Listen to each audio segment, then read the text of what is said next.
Hey Babs, welcome to another Oxygen Not Included stream. Today we are getting over the mid-game hump, which you're probably going, what the hell is a mid-game hump? Well, when you get into the mid-game, there are several things that will unlock progressing into the mid-game that we're going to do today, and they're not intuitive how to do. It's a bit catch-22, which means that you need, basically it's steel and plastic. You need steel and plastic to be able to produce certain things, and to be able to produce steel and plastic, in theory, you need steel and plastic to be able to produce them. So I'll show you a very simple way just to get your foot on that ladder, and then we can start looking at mid-game builds. Quick recap on the last few episodes, basically, which has been the early game. We have stabilised oxygen production. We do, because we're using this to oxygenate our Atmo suits. This is sucking most of the oxygen out. We can build a new diffuser over here for the time being.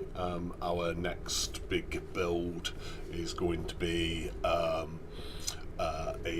self-powered oxygen maker, or SPOM, which will then be producing the oxygen for the base. We have stopped the incursion of heat over here, and nothing else is currently threatening us.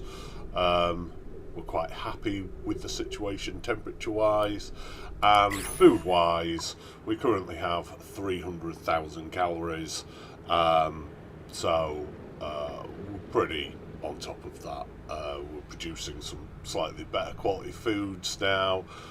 We are slowly pushing into meat and barbecue. They're slow to come online.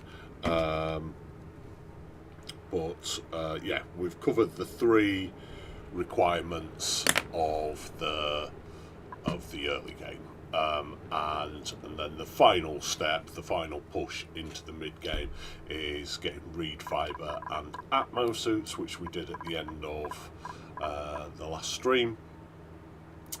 So now anything beyond this area is now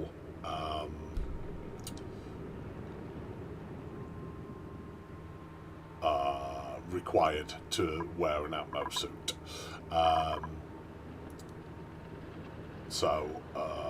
Let's get on with the game. Let's get an oxygen diffuser over here. Let's figure out how we're going to power that. Wrong button. Because I seem to think that one's a bit oversubscribed already. You know what? I'm going to be cheeky. I'm going to put it on that one. It is all just temporary. We're going to make that priority. A few things to cover off from last time. Where shall we start?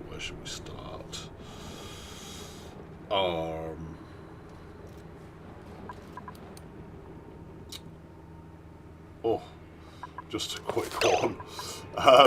We see Pay there, who's not got the greatest amount of athletics anyway. Where is it? Athletics currently -9. Let's see why that is. So she has Slime along, which is -3. She has Soul back, Why has she got a sore back? There's no reason why that page should be sleeping. Sore back comes from not sleeping in a bed. There is no reason she should be sleeping on the floor. And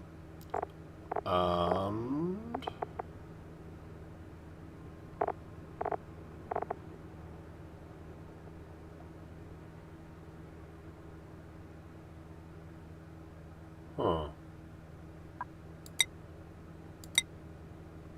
If I hover over that, does it tell me why? Ah, yeah, there you go. And then she's wearing an Atmo suit, which is -6. So this is why I've been pushing everybody in skills to get exosuit training, because that exosuit penalty reduction doesn't take away that -6, but it does add a bonus of +6, and so negating that reduction.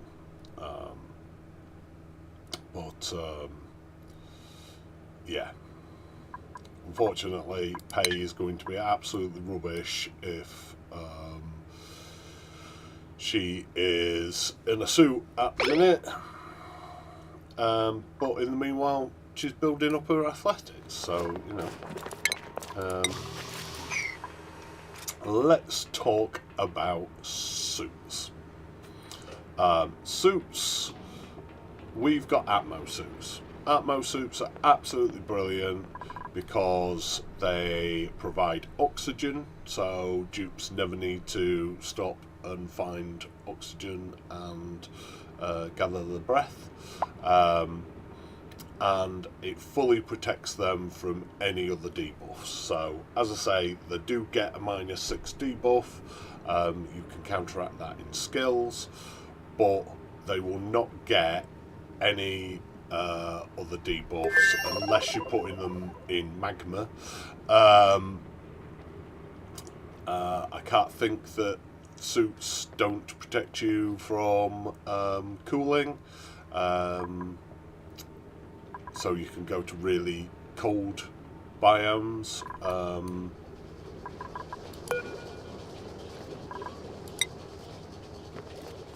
God, there we go. You can go to really cold biomes and be sure that Atmo suits are going to keep your dupe nice and warm. You can go to really hot biomes, like I say, excluding actually standing in magma.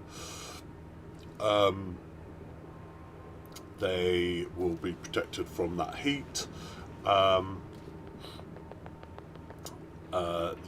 Atmo suits, absolutely brilliant, and that's why we rushed them. If we look in research, there is an earlier version, the oxygen mask. So all the oxygen mask does,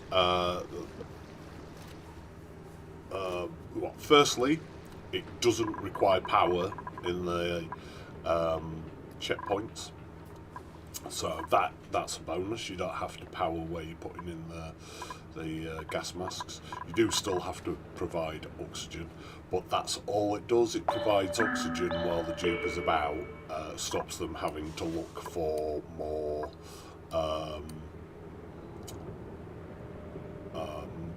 pockets of air and regaining their breath.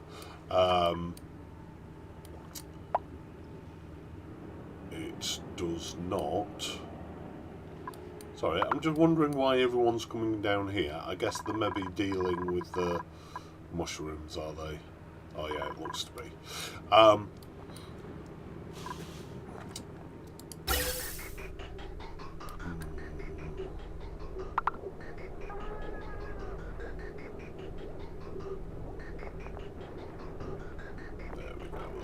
Re-oxygenating that area a bit, which will in turn sort that off. So that can soak, is it 50 grams? Seem to think. Let's look at that. 500 grams. 500 grams of oxygen at a time, and that is providing 500 grams of oxygen at a time. Between that and the fact that we are over-providing with the other two oxygen diffusers should mean that we're pushing more gas in there and re-oxygenating that, which you can see slowly happening. Yeah, gas masks. So they do not protect you from itchy eyes. They do not protect you from soggy feet or sopping wet. Do not protect you from any sort of heat or cold. So gas masks have a very limited use, and that's why I've completely skipped them and gone straight to Atmo suits. Because I want the greater protection. There are two further sets of suits.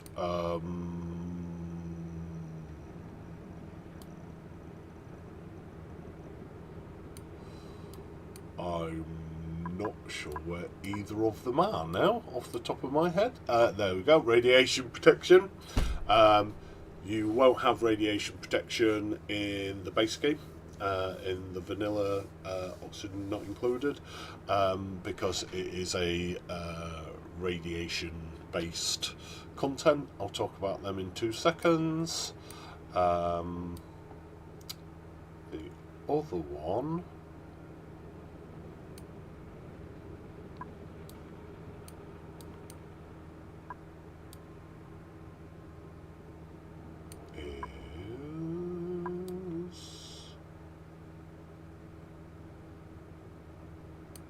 jetpacks, but I cannot for the life of me see it. Little tip for you: if you can't see what you want, it's a jet suit, which is there apparently. Oh, for the life of me, didn't see it. So a jet suit is an upgrade to an Atmo suit, but it allows you to go places that don't have any tiles or ladders or fire poles or anything to walk on, because they literally have little jetpacks, which means that they can just float around your base, getting wherever they want. I forget what the requirements in the docks are, because I've used them once. It's not something I generally go with. And then the other sort of suits is the lead suits, and the only protection, if I remember correctly, that they offer is from radiation. So they don't offer the heat, cold, funny gases, liquid protection that the Atmo suits offer, just from radiation. So you kind of have to make a decision whether you want to protect them from sorry, that's not what I want to do at all. I'm just checking what I'm talking about. No, sorry, they do temperature, because I've just realised that you quite often walk into a steam room, as I'll show you later when using a lead suit. But that's the big one. They don't do as well as the Atmo suit.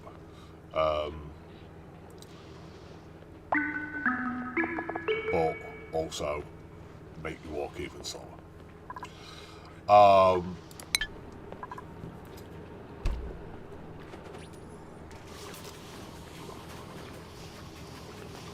Yeah, so that's the 4 types of suits. We don't have access to 2 of them yet. We will, well, I'll probably do all 3 of these. I won't do gas masks now. Gas masks are viable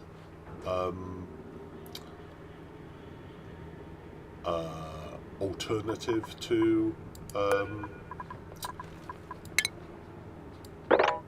Atmo suits in the very early game, and if you're struggling for refined metal, or they do use less reed fibre, these are all valid reasons to use gas masks. You just need to be aware that all they do is provide oxygen out on the go in foreign gases, in unbreathable gases. That's how the game terms it, so that you don't have to stop and collect your breath, and your dupes won't be suffocating all the time. Hey, babe.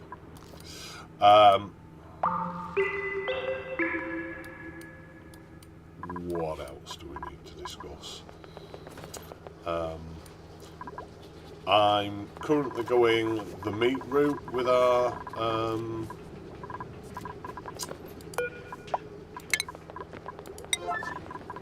ranchers.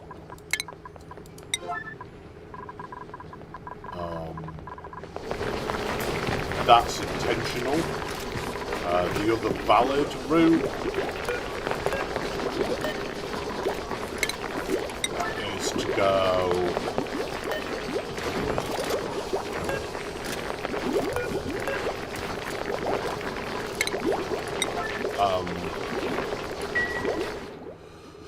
go to eggs and omelettes. So with that, you would set up an egg cracker. Is that a station? No, it's in food. You'd set up an egg cracker, which turns your eggs into raw egg, and then you grill that in the electric grill to make omelette, because we've not seen any raw egg yet.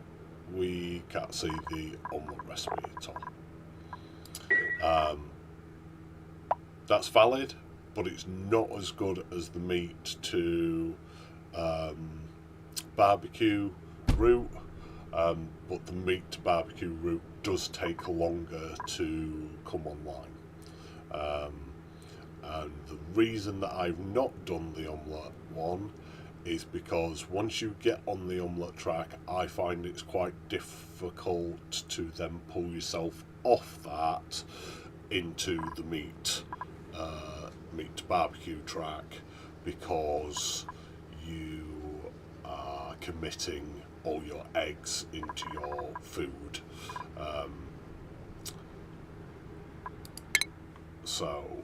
Yes, that's my choice. You can make your own choice. There's nothing wrong with going into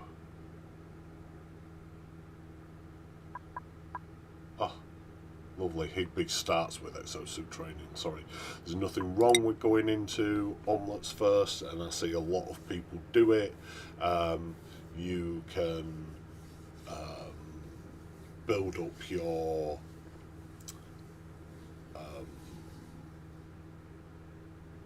ranchers first and get them producing more eggs than you can eat in omelettes, and then that gives you your out into making meat. You can even go 50-50, but that's a little bit more difficult to set up.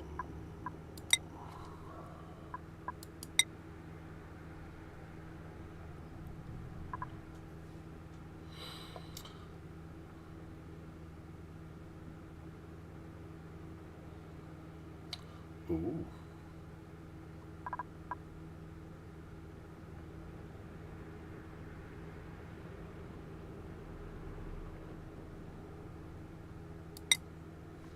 Let's take that.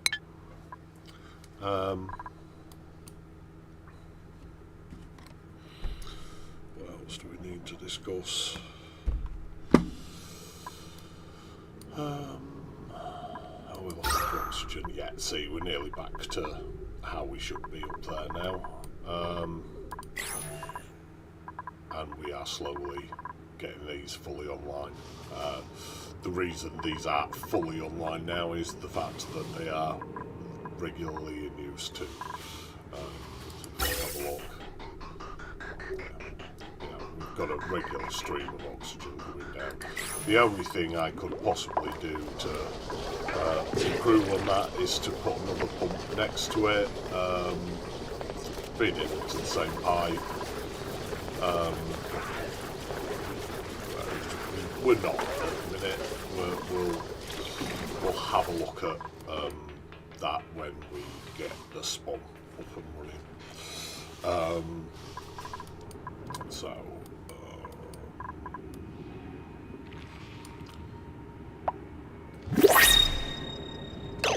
New printables. Just want to set some tasks before I look at that.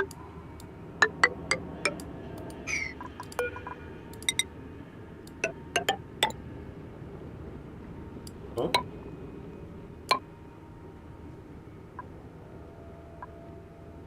Oh, I've run out of copper ore.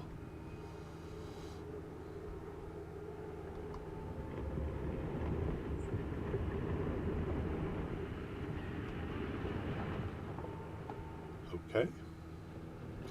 Not the end of the world.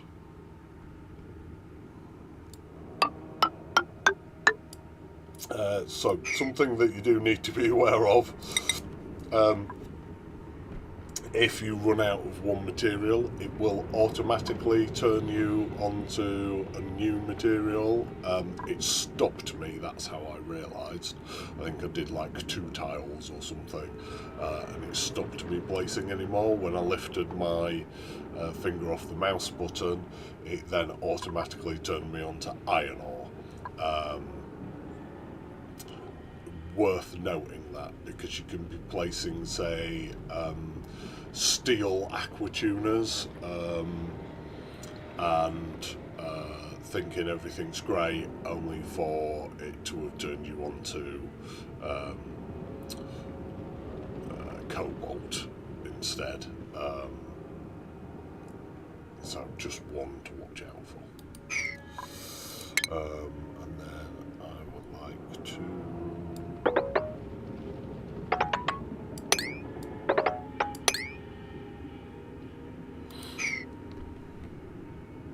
Okay, let's go look at our blueprint. What have we got in the pot today? So, building impaired, less interested. Undigging and Luddite, very uninterested. Unempathetic, unless it's a doctor, not bothered by that one. Crit aversion, unless it's a rancher, not bothered by that one. Kitchen menace, unless it's a cook, not too bothered by that one.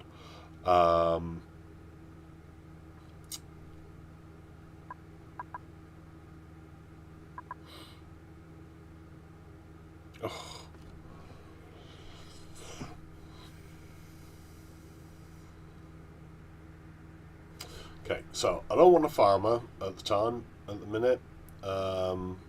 If anything, I want a rancher. Do want a builder, since Camille had an accident, which we won't talk about.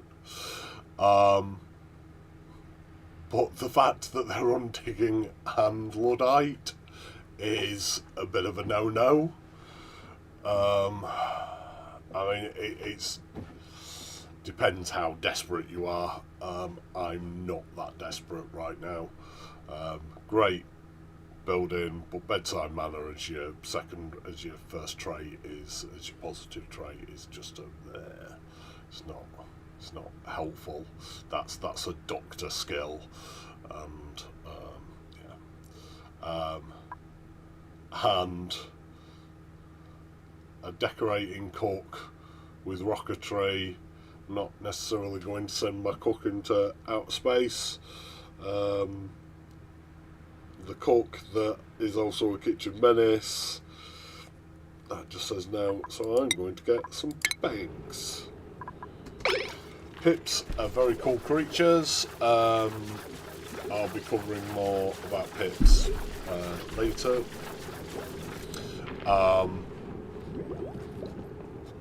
Just now we will be trying to keep those ones alive, or if not those particular ones, then their offspring.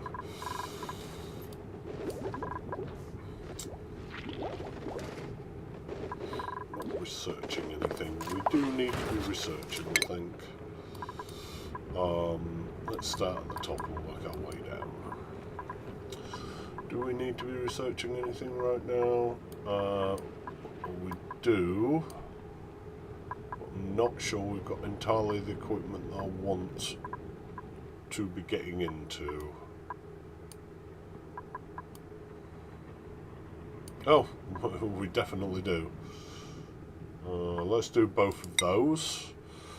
So the electrolyzer is the best item in game for oxygen, unless you are very short on water. If you're very short on water, you've probably got more things going on than worrying about oxygen right now. But generally speaking, that is how most colonies produce their oxygen, and it's how we will be producing it in our SPOM. Rusty oxidizer produces a limited amount of oxygen, decent amount of chlorine, more importantly produces iron ore from rust. We'll almost certainly be looking at that at some point, probably when we get to Relica, the Relica fragment. Ore scrubber, absolutely useless item. I think everyone has that. Definitely in their top 3 of most useless items in this game. A lot of people have it at number 1. And a desalinator, so that turns our salty water into regular water and gives us salt back as a byproduct. So we definitely want that, because we will be doing some of that at some point. Anything else I need to be working on right now? I will want that one. I'll want that one.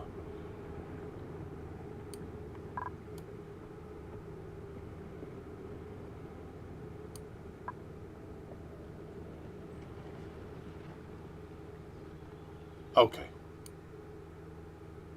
Excellent. Right now, so it's those two, and I'll explain when I pick those why I want those. But the next thing we need to be doing is preparing for some the next level of research, and that's to say, I want to get into, possibly, let's look at the radiation level. Basically, if you are playing the vanilla game, you don't have to worry about this. This is a spaced out complication that you don't have to worry about. If you're playing spaced out, you do have to worry about this. Basically, we need some radiation to do the mid-tier research, this yellow stuff. The third tier, I guess. There's 2 mid-tiers in Spaced Out. So we're going to look. That is producing 133 rads in the middle, or we have a nuclear biome down here.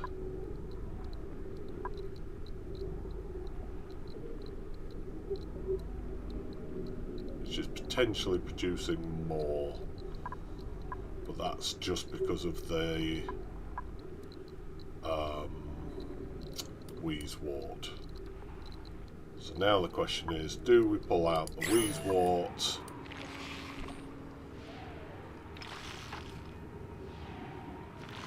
use them.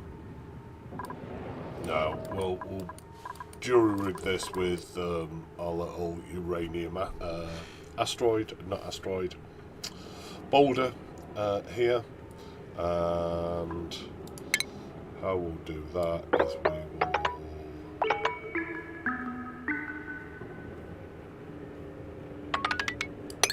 just dig out that.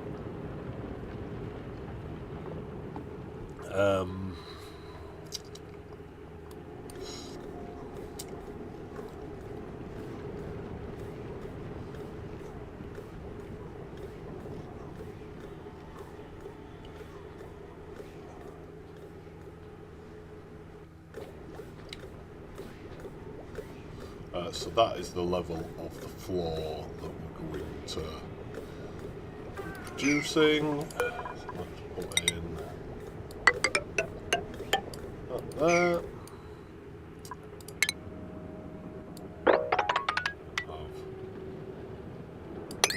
that whole area dug out. So that will get us our first step on our way to the mid-game hump. If you are playing vanilla game, you don't have to worry about this. As I say, you have a much easier time with the mid-game hump, but it's still not necessarily intuitive.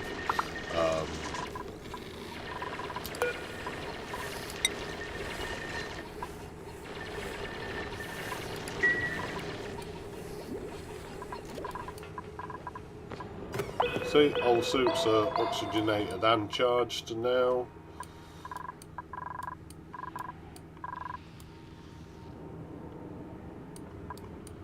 We are building out this ranch right now.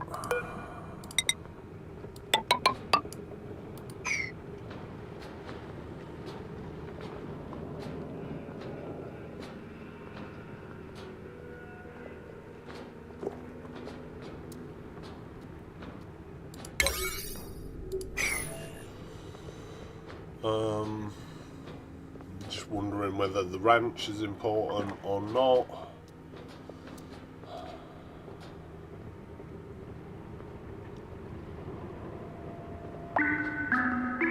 I'm going to say not right now.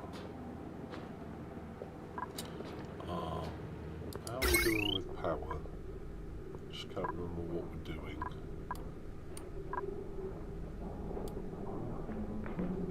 Oh yeah.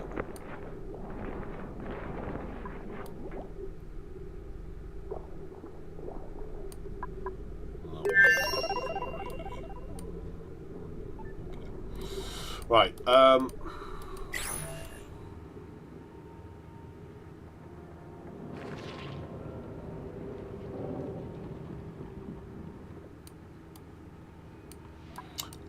going to say this is a high priority, as is this. In fact, I'm going to say this is even higher priority than what we was just doing down the bottom there.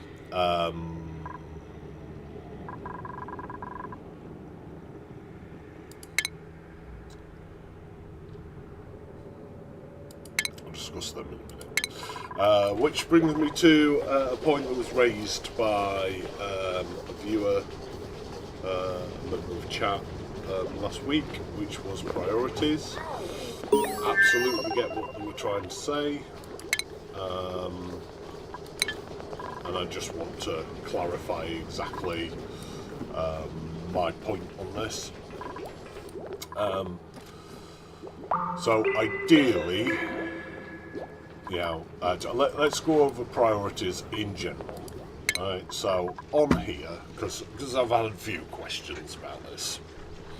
On here, the first thing to know is anyone that has an X will not do that task, no matter what priority you put it at.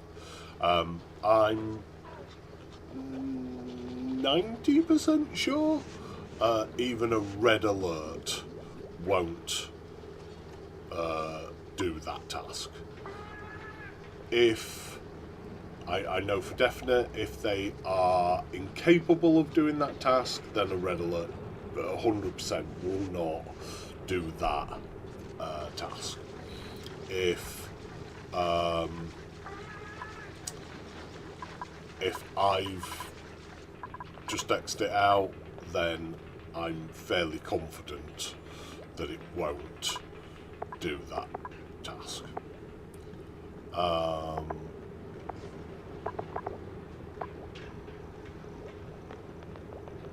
Excellent. So, Travoldo is going to be our demonstration dupe here.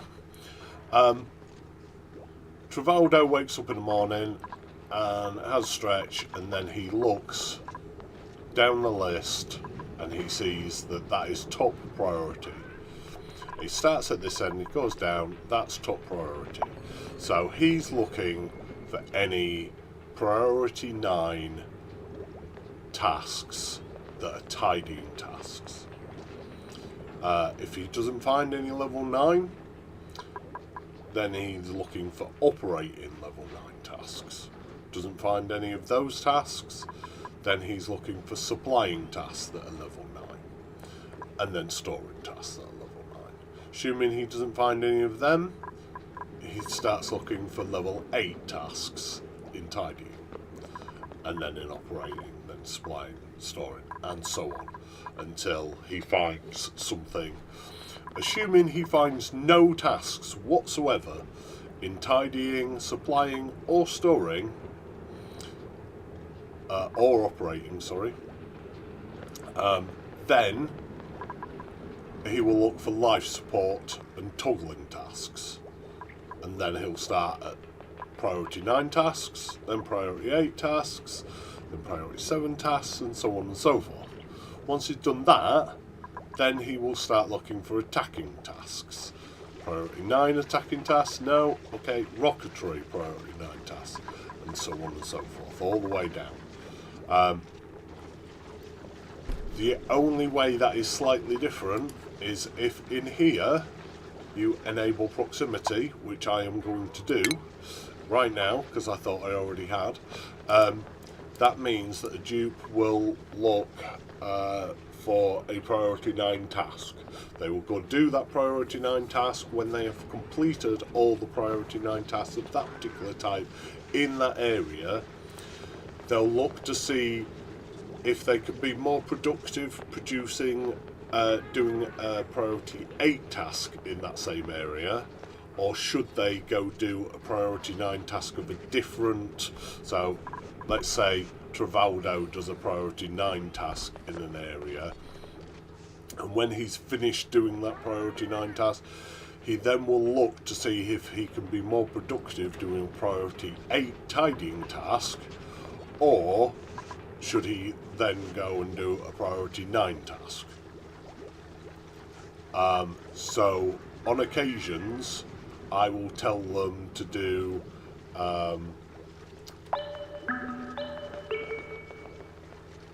when I want him to go do a task over here, I'll make that priority 9, and then I'll make something else over here priority 9.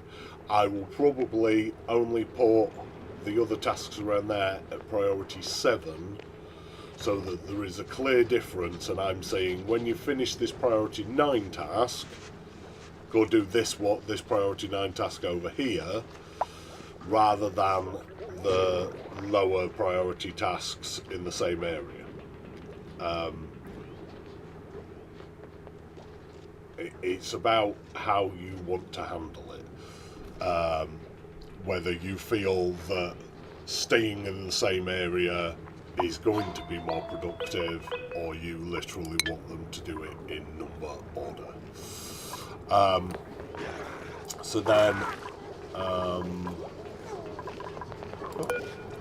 we have some meat.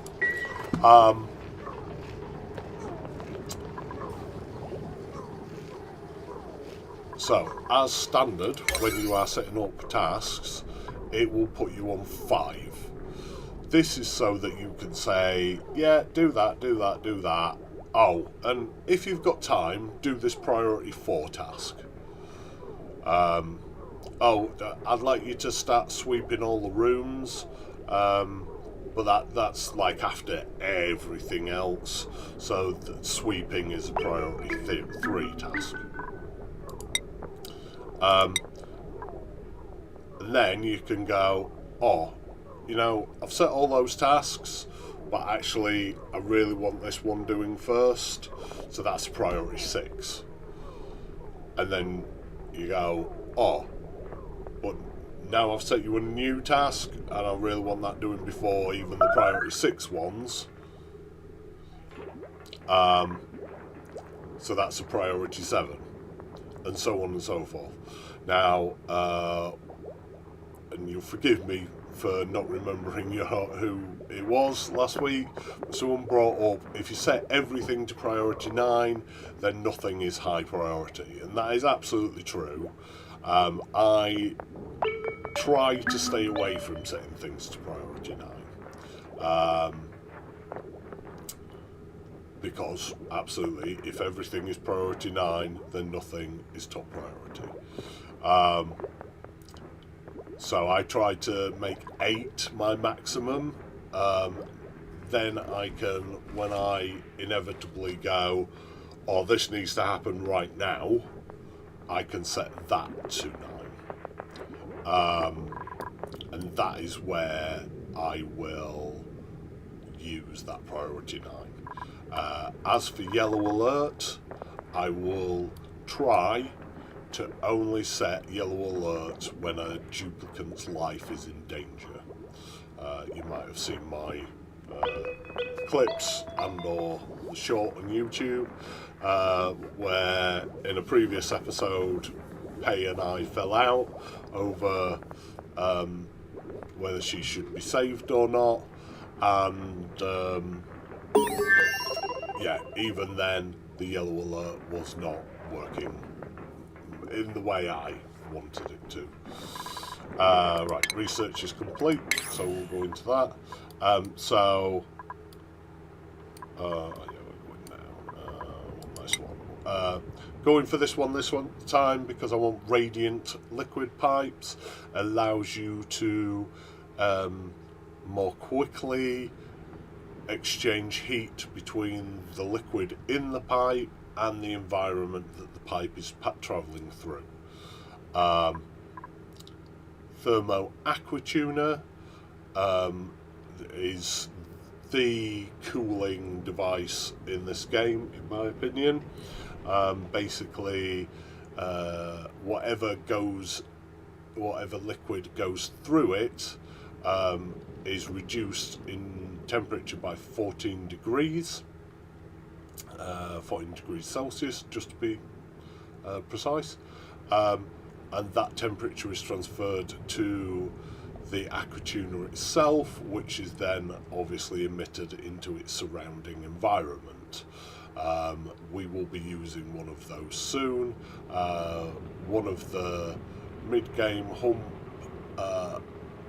items is a steel aquatuner. We need to make steel to make this aquatuner. Liquid pipe thermosensor, good for checking whether the liquid is coming out at the correct temperature or not. Liquid pipe element sensor, when you decide to mix your liquids in your pipes, good for detecting which one is coming through at a particular time. Liquid tepidizer is how do I put it? The best heating equipment in this game. Has been slightly nerfed, but there is a way, a method to get around that nerf. Liquid meter valve, set precisely how much liquid per pipe segment you want to be outputting, and the conduction panel. Absolutely fantastic for cooling equipment, particularly in space, in a vacuum, where it's otherwise difficult to convey heat to or from a machine. So everything in that section is great or better.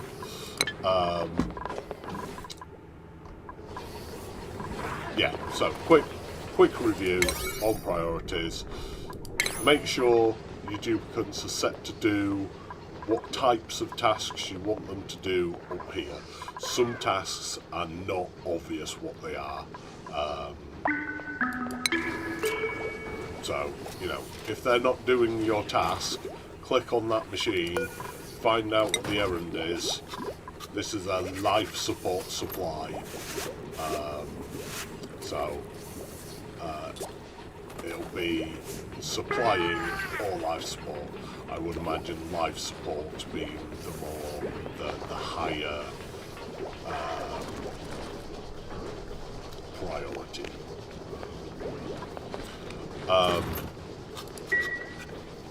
But yeah, click on the machine, find out what the errand type is, make sure your duplicant is able to do that and it's set at a high enough priority in here. And then setting priorities, anything that you want to do now-ish, set to 5, anything that you want to do sooner than now, set to a higher priority, and obviously slowly upgrade as you add tasks to the list. If you find yourself constantly at 8, which I do on a regular basis because I like to load the duplicants up with tasks, maybe consider not setting so many tasks. Why are the toilets not working?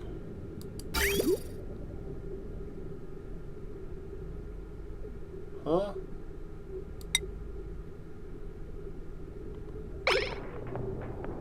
Toilets are absolutely working. Oh, I think it's saying because I only have 2 toilets for 9 duplicants, but that's absolutely fine because they're all split across 5 schedules, I would say. Yep. We obviously have a hole on schedule 1 now where Camille left us. Oh, another egg. Okay, so we've got another egg in here as well.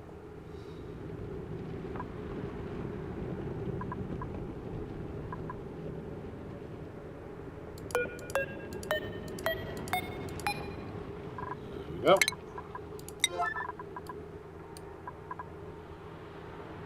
Just one at the minute.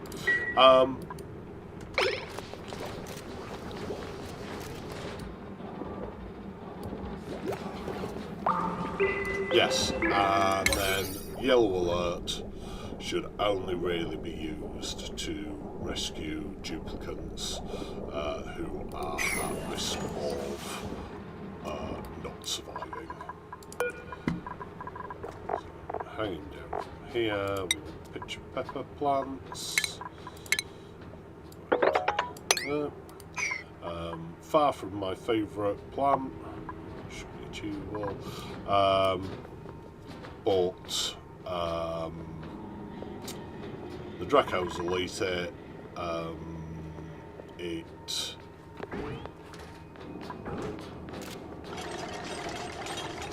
does have its uses, and yeah, that's it. It's just what I'm growing here. Alright, it's what I've decided. No brilliant reason for it. Okay, no. Yeah, so we should be progressing down here. Excellent.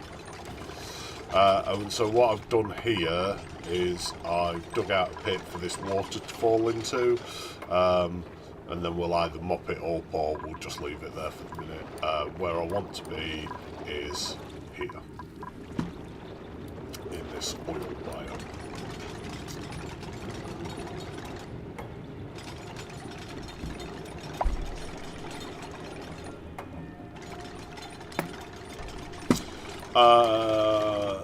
The other concern that was raised was this iron volcano, which I can see now has gone dormant. So what we're going to do is, that doesn't validate my decision at all.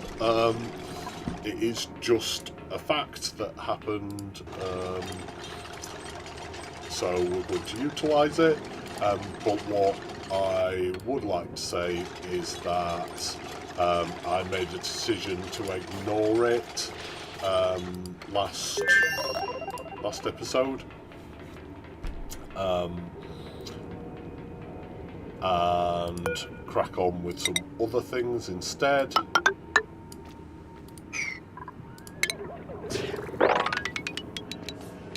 Excellent, I made that to the correct size.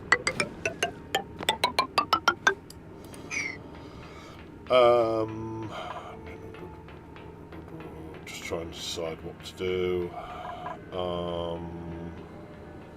You know what, while it's dormant, I think we are going to set up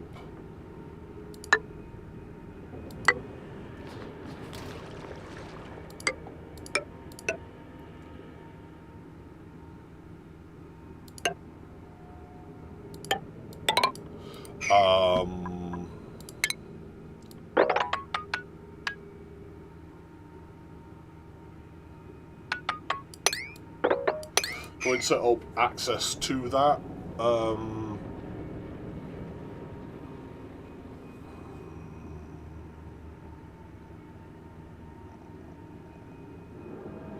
Yes, we are.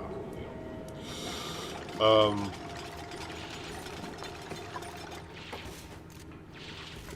And I'm going to make that actually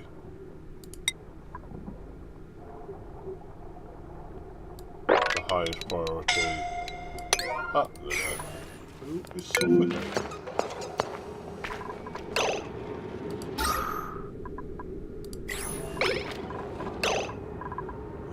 Hey, it's suffocating because she can't find oxygen. So, telling her to move where there is actual oxygen.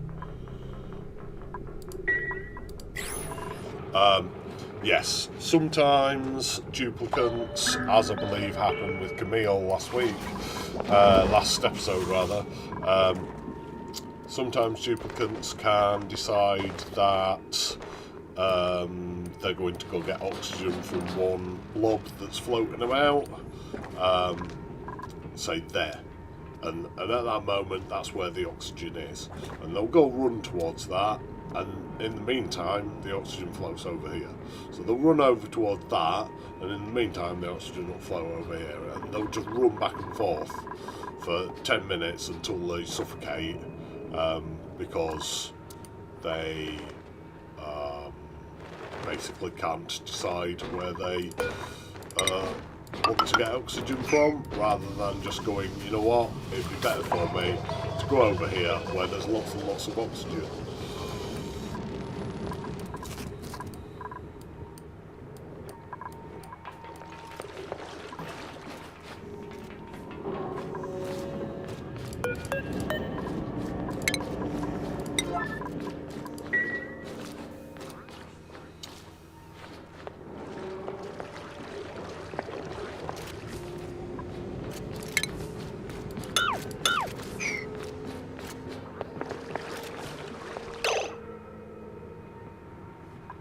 Realised I can actually make this easier.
So up here, let's talk about radiation and rats. Yay! Always my favourite. Oh, actually, I never finished talking about the iron volcano. So the concern was that in not finishing taming this iron volcano, that is to say, making it, what's the best way to put it?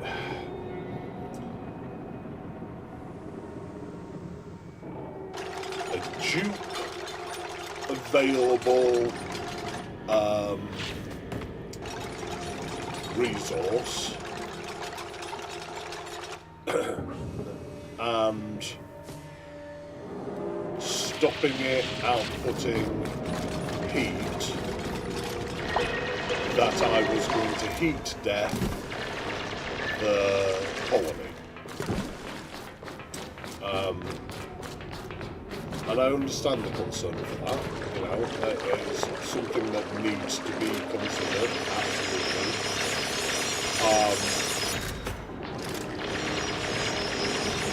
But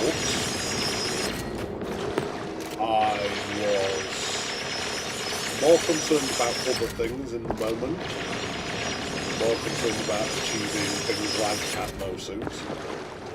And I made the decision that we would be able to return to this before the heat output from this was beyond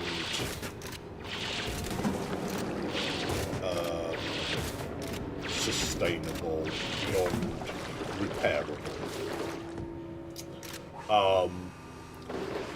The iron volcano is, I think, the second hottest metal volcano.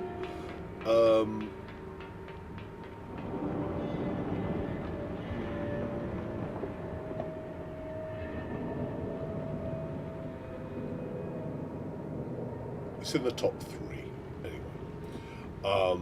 So there should be some due concern given to that possibility. But I was very content that I was definitely going to return once we had atmosuits, and once, worst case, if that turned into a steam room, we was going to put a steel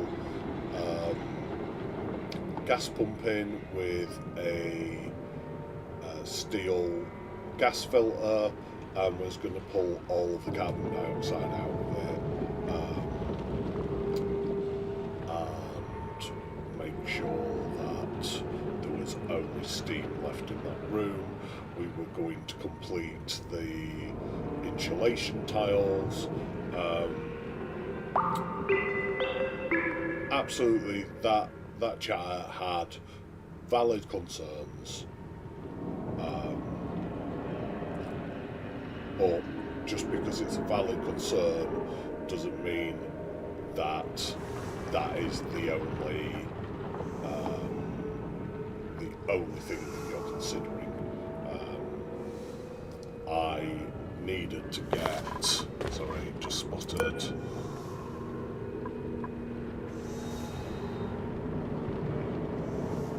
some more bleach stone there. There were more things going on. I needed to get ammo suits, I needed to get down into this area so that I can create the steel, and the only reason I'm rushing with this now is because when the area is fairly safe, and this is a brilliant opportunity while it is dormant, which means that it will not be outputting for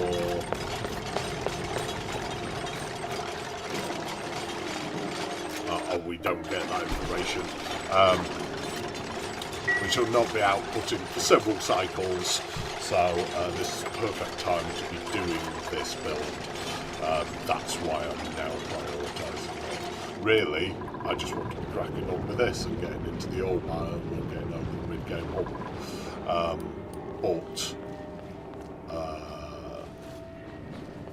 you know, it'd be silly to waste this opportunity. Yeah, so that's absolutely valid. Right, radiation then. So, there are several ways to produce radiation. Radiation lamp essentially turns 60 watts of power and a little bit of uranium ore into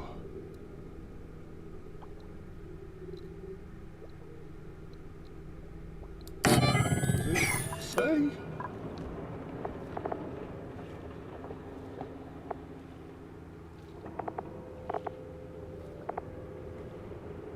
Huh. I don't know. They're not bad in terms of producing radiation. But obviously require manual import, require electricity.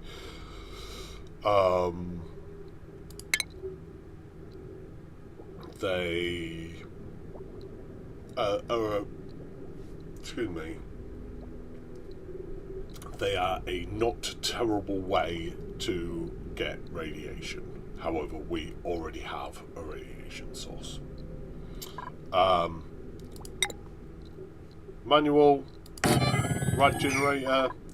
So this requires a duplicant. It's the hamster wheel equivalent of radiation generation. It is very slow. I would suggest no one do that unless they are in dire straits. But that will produce you rads. If that's your only option, then it's a valid option. If you've got tons of duplicants not doing anything, it may be a very good option, but generally speaking, it's not. So what we're going to use is we're going to use a rad bolt generator. Where are we going to place it? Place it on that tile.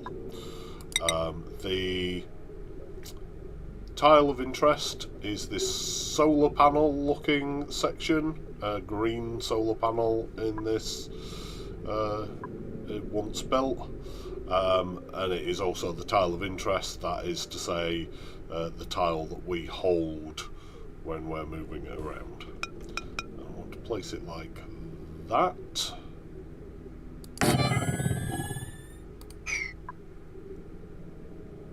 But not there. Got that wrong. There. That's right. And we will need to dig out that. I think we might have to dig out another tile below to be able to get all the power into it.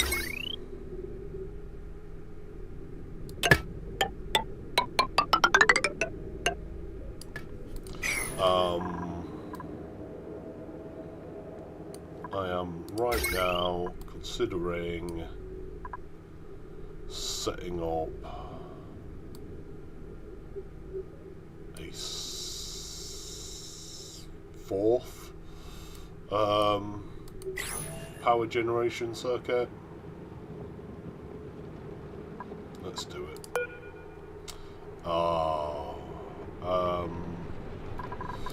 Very begrudgingly, I'm going to turn some gold and some gold amalgam into gold, so we can do this.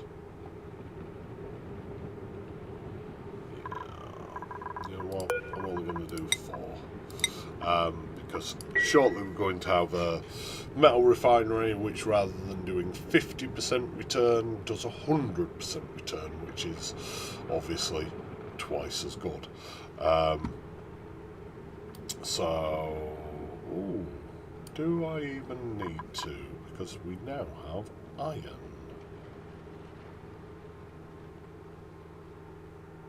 Not that I can see that we have iron. I did turn one of these off earlier. So I need to go through and add these up.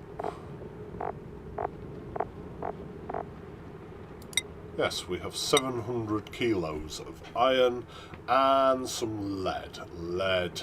Oh, I'll get into lead in a minute. I don't want to get off topic right now. So yeah, we're going to actually cancel that. And we will place in. Oh, what did I make that out of?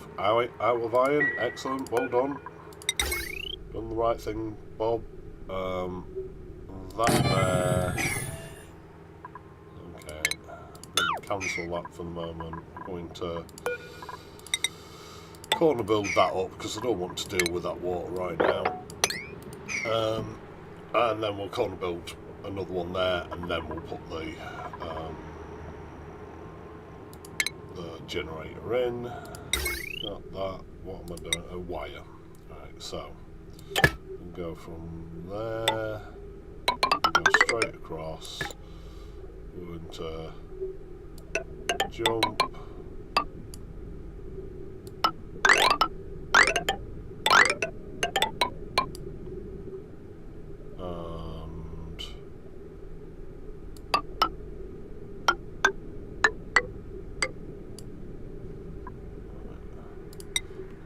Wire bridge in there. I'll put a wire bridge in there, and then wire that there. So I'm moving this circuit out of the way, and then this circuit will snip those, will go straight up, and it'll be this manual generator will come out of use. The next thing we want around here though is, so we're going to get that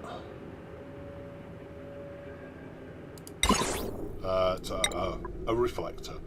I'll show you exactly how these work in a minute.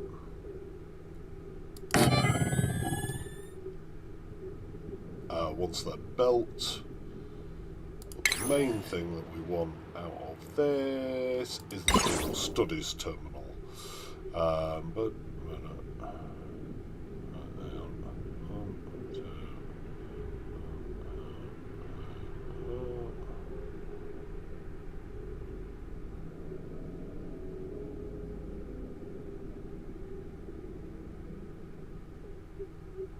I think, and then another one of them. Oh, no, I think I placed that wrong.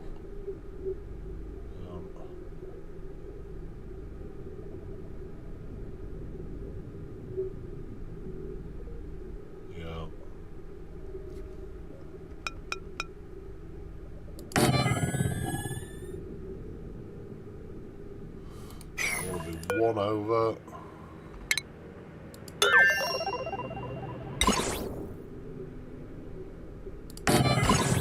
Okay, and I'll explain that once it's built. But we do want that on even higher priority than the metal volcano.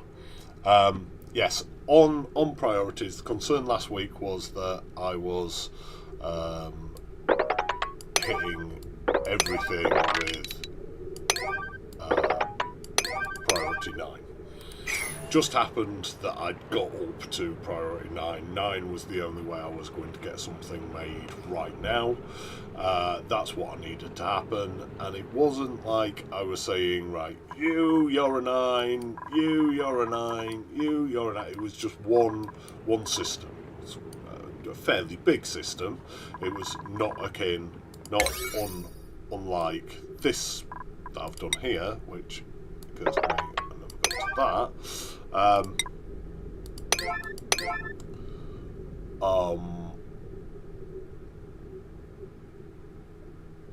Yeah, you know, in the I want all of this and its wiring built at once.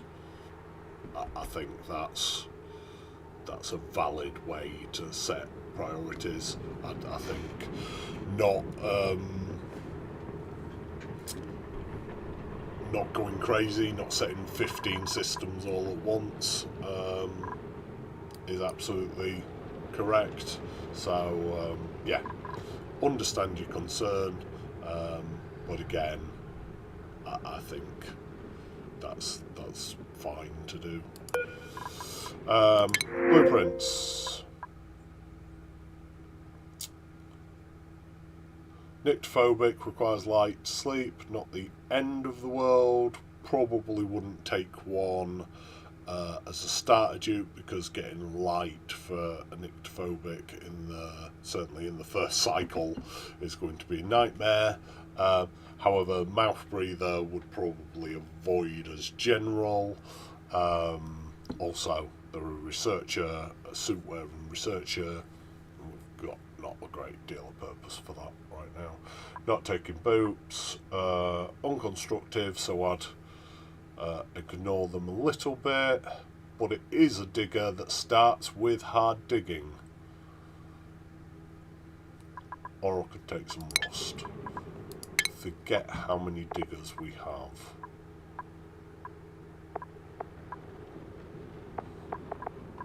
Higby is a mechatronics engineer, builder, digger. Digger.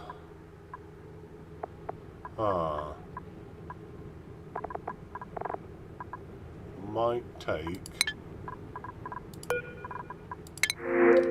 Liam.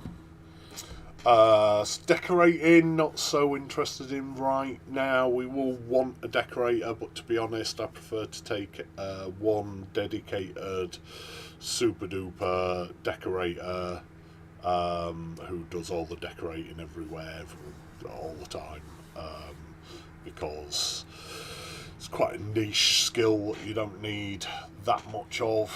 But digging, unconstructive is annoying, but it doesn't stop them building, it just makes them slower at it, and their main job is going to be digging.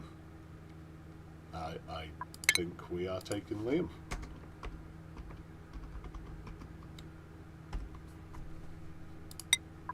Welcome aboard, Liam.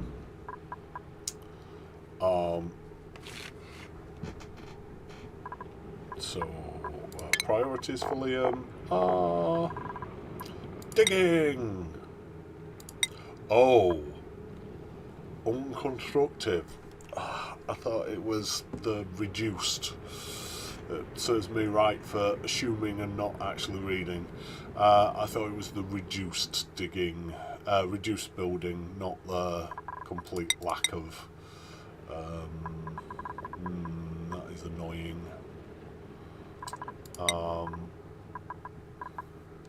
Not the end of the world. I can almost certainly dig the way out of most issues. We'll see how that goes anyway. Schedule, they get to be on schedule 1.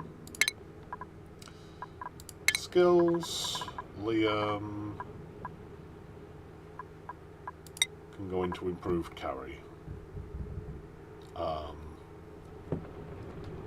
Hello.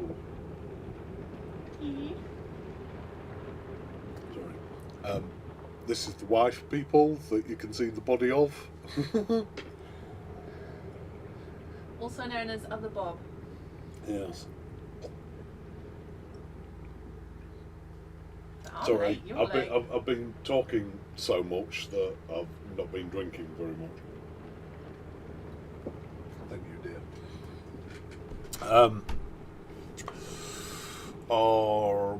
Yes, we're going to put Liam straight down the exosuit training line. Starts with hard digging, which will get most of the digging skills. We already have someone doing the 2 harder abilities. Quinn is going down the exosuit line, and that is all our skills for the minute.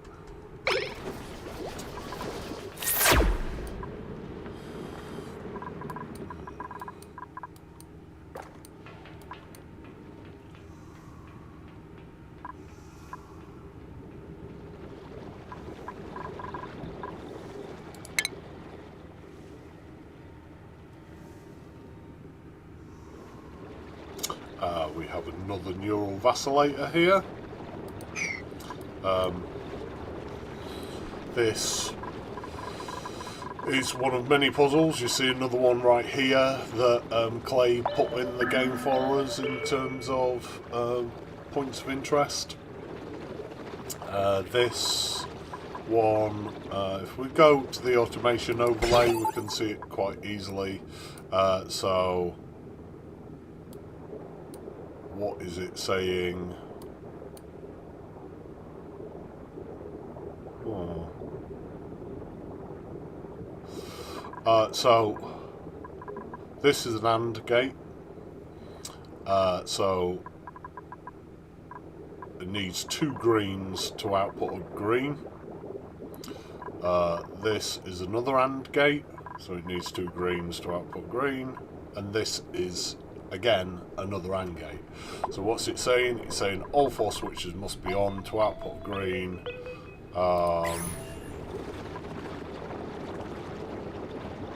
I'm guessing because it's got no power that checkpoint is not functional, but we will play the game all the same.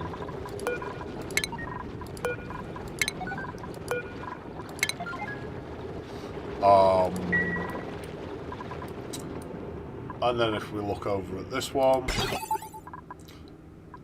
AND gate, AND gate, AND gate.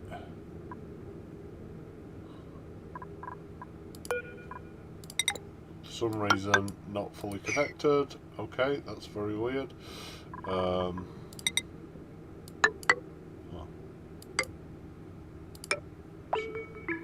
Very odd situation. Anyway, right, so what are we doing here? Oh, there is also a NOT gate to make it a little bit harder for us. What are we doing? Right, let's start at the back. So, need 2 greens. So that one needs to be on. That one needs to be on. That feeds into here. We need 2 greens in here, so that one needs to be on. And that's done it, apparently. So the this wire. Oh, so basically either of those would then disable it. Thank you, dear. Since they're sending a green wire, a green signal, which a green always overrides a red in automation. So if either of these switches are on, they will send a green signal because they're both connected into a NOT gate, which then switches it to the opposite signal. So in this case, we're sending a green signal to a red. So what we actually need to do is turn it off, and then that is our final AND gate, sends out a green signal, opens the door for us.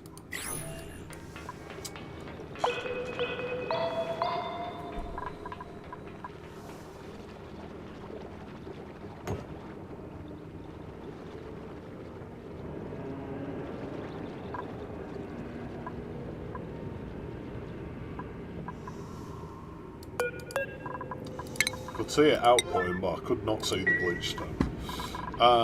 Right, what are we going to do then? We're going to just dig down here.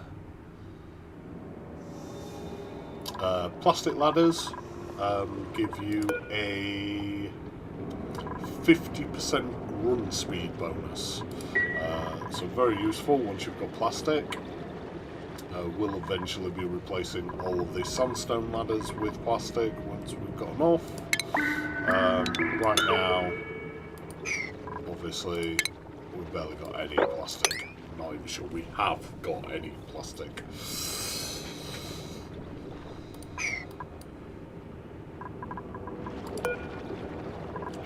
We'll inspect that.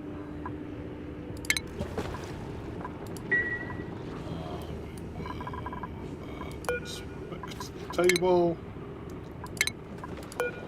We'll rummage and inspect that vending machine. The very easy way to get around these, if you really are not getting your head around the automation, is just deconstruct them, honestly. The only ones that you can't deconstruct before you have operated them are these security doors. And they're very simple. You just get a Duke gun to go put the hand on it and pop your wide open. So where are we at the moment?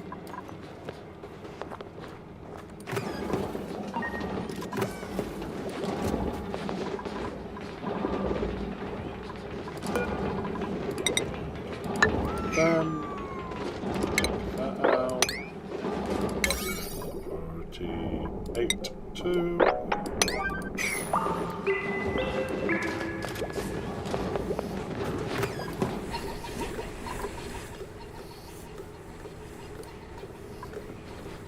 Right, so that's unreachable, which means that we do need to take out one more piece of uranium ore, that is to say. And the other thing I forgot to do was to dig out that so that we can get access from above.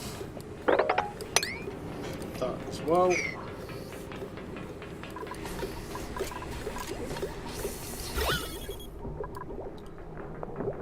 I just saw this very polluted oxygen area. I was wondering what was going on. So that is actually space right there. If we do that, that will just get them to at some point stand on top of the ladder, and we can see that a bit more. But there's several reasons I don't want to open that. Firstly, the fact that it's vacuum, and so I'd have to deal with that. And secondly, I'm not sure if we haven't got some shovelfuls in here. Shovelfuls are brilliant for food, but very annoying to deal with because they can burrow through most minerals and metals, for that matter. No, they can't go through metals.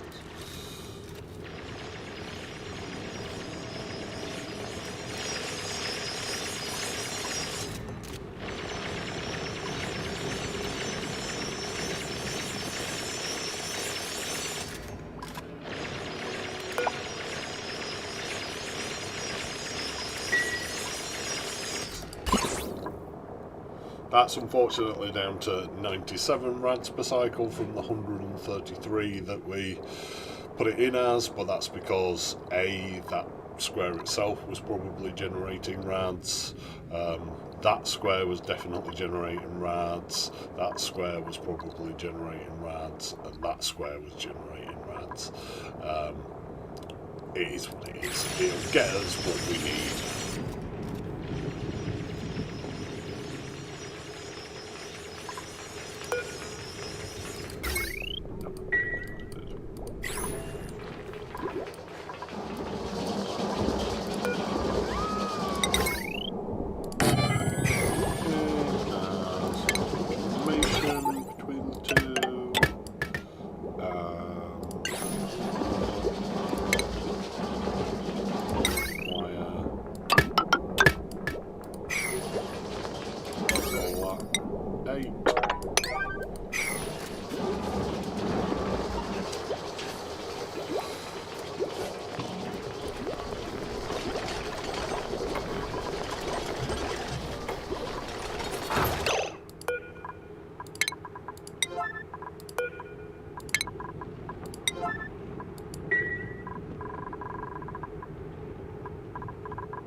that one explains that one, and then this one has only been set for Draco eggs, so that's got glossy Draco eggs on it as well now. Excellent, right. Should all be getting picked up shortly.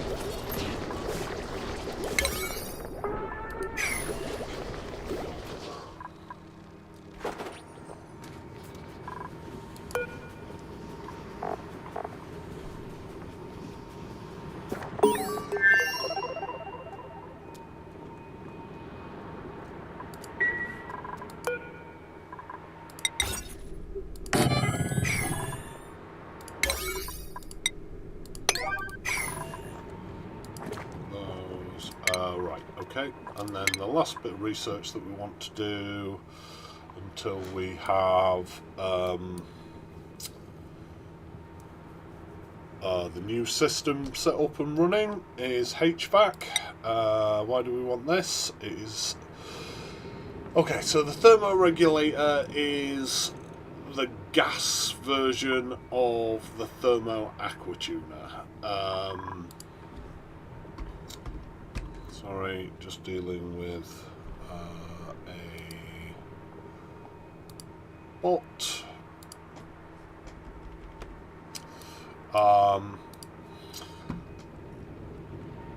So gas has a lower specific heat capacity. You don't necessarily need to understand what that is so much as know that the bigger it is, the more energy it can hold, and thus when it comes to the cooling of that material, you are moving more energy about. Gases have a lower specific heat capacity than liquids, so in general I would always use the thermo aqua tuner for cooling rather than the thermoregulator, but it does have its places.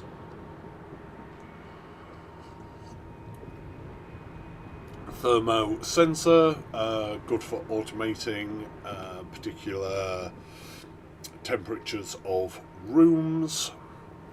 Gas pipe thermo sensor, good for detecting automating the temperature of certain gas pipes and their contents. Gas pipe element sensor, when you sushi pipe your gas, good for detecting which one is where. Gas radiant pipe, good for exchanging heat between the gas that is travelling through the pipe and the environment it is running through. Gas reservoir, storage tank for gas, just had a major upgrade in a recent update. Used to hold, I think, 1 ton of gas, now holds 5. And the gas meter valve for determining how much gas should be running through your gas pipes at any one time. Bar the thermoregulator, which does have its uses, all very useful.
nearly complete on this system now.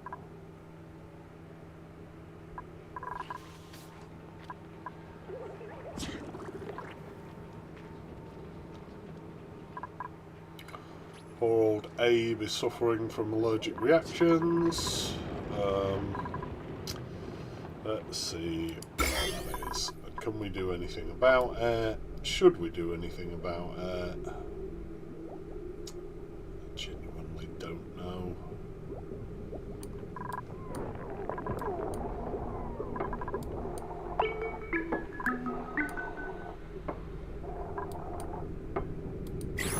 I'm going to say no at this time.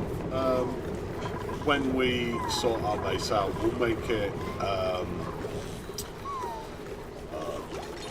floral scent free, and then once that base is sorted, it will be Atmo suits outside the base at all times. So probably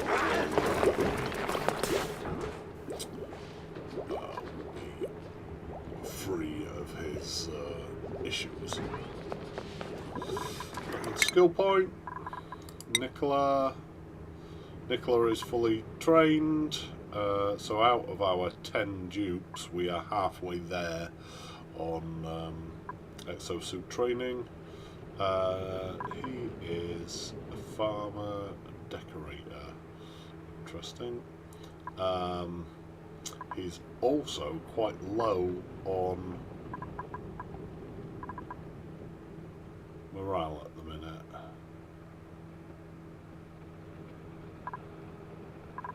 What I think we're going to do is we're going to give him that, which will give him 1 morale as well as 2 morale needs.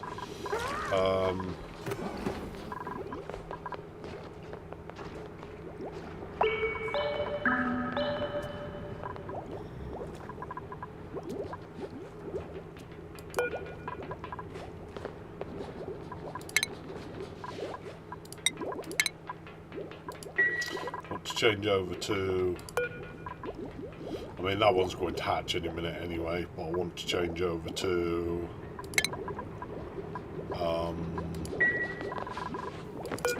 stone hatches in there, because I knew we had a stone hatch egg.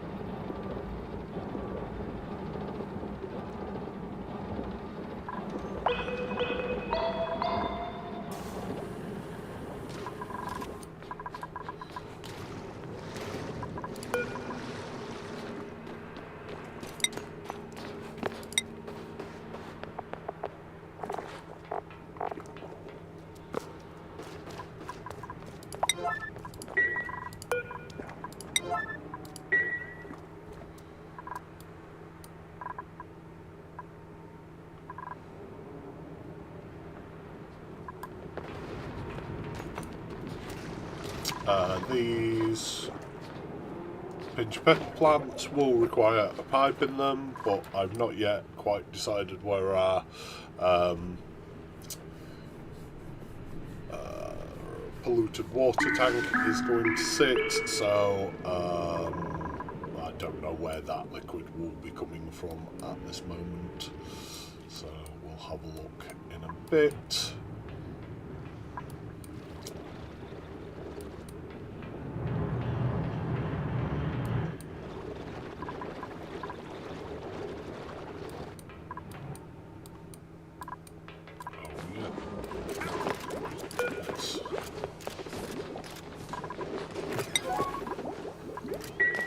Down because people are running around needlessly collecting seeds. And we have another skill. Pay. Going into sustainability.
speed things up a little bit.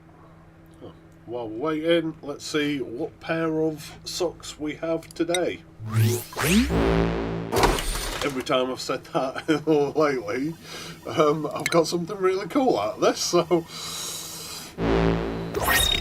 No, gloves today, denim gloves, excellent, because who wears denim gloves? We all cowboys now or something. Yeah, so we can see that's where the space biome begins. There's still background there, but not.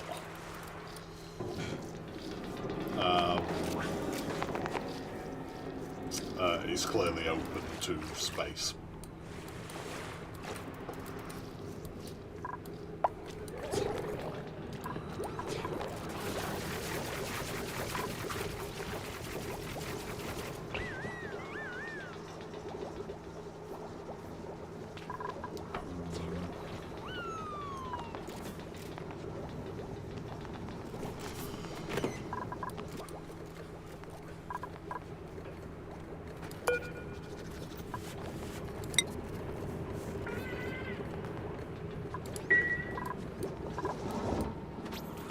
Again, I do want to reiterate, I've sped it up to 3 times speed.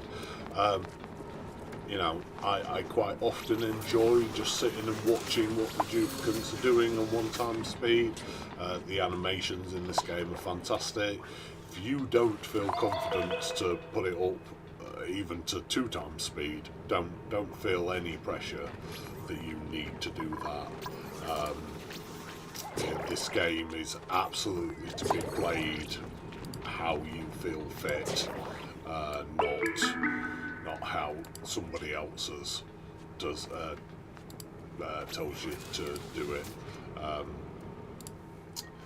Yes, there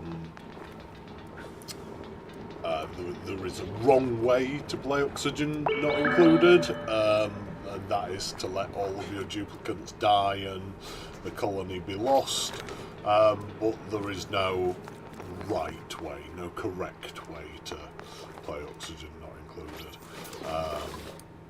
You play it at your own pace, in your own time.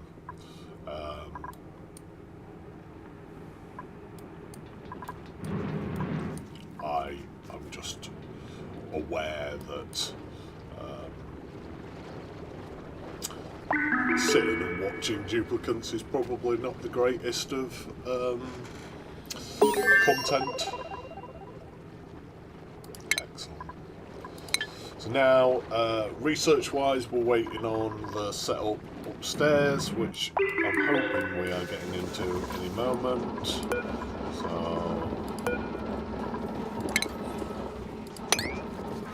there we go. We've got some coal going, and then oh, we never connected wire to that. That was foolish.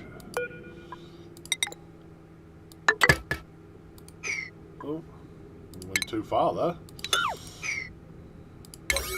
Oh. So that wanted to change the material that piece of wire was made out of. So we can now actually set some research involving... oh, right. Firstly, I should explain this. Why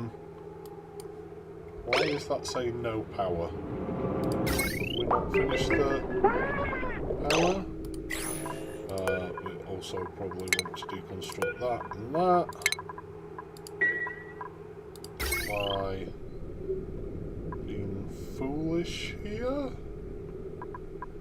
Ah! Of course, I am being foolish. We'll do that, we'll do that. Well, while we're here, we'll set those on a 5, and then we need to connect those up, and that is now able to run. Excellent. Right. So, how does this work? This collects rads from the surrounding area. If we go on to status, tells us that we're collecting 9 rads per cycle. We hover over, it says 97 rads per cycle in that area. It collects 10%.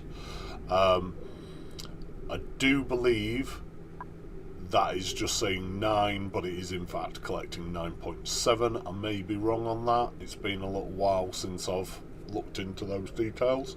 In fact, I will correct myself next episode if I am indeed incorrect. So that is producing 9 rads per cycle. We then set a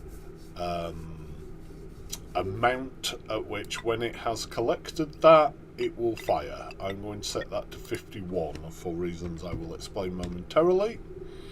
And then we set a direction. It can only be one of the cardinal directions or one of the in-between directions.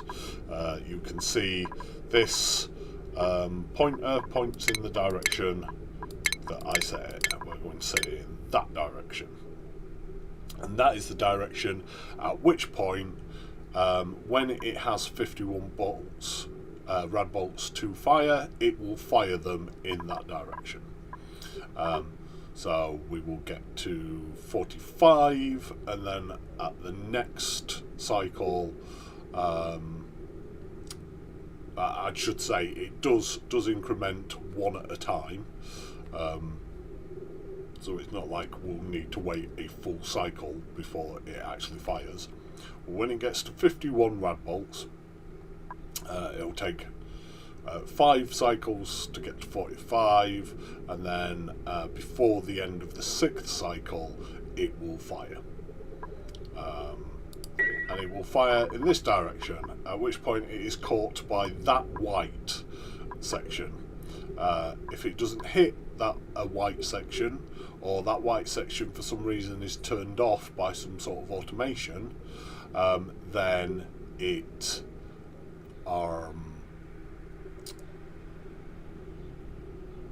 which we ought to have a look at in a moment. I've just reminded myself about automation. Then it will just carry on in a line until it hits a solid object. If that solid object is a duplicant's head, they will take a significant amount of damage. This is why we're not firing it straight from there into this machine, because the duplicant will come and stand here, and we don't want to be decapitating all our duplicants.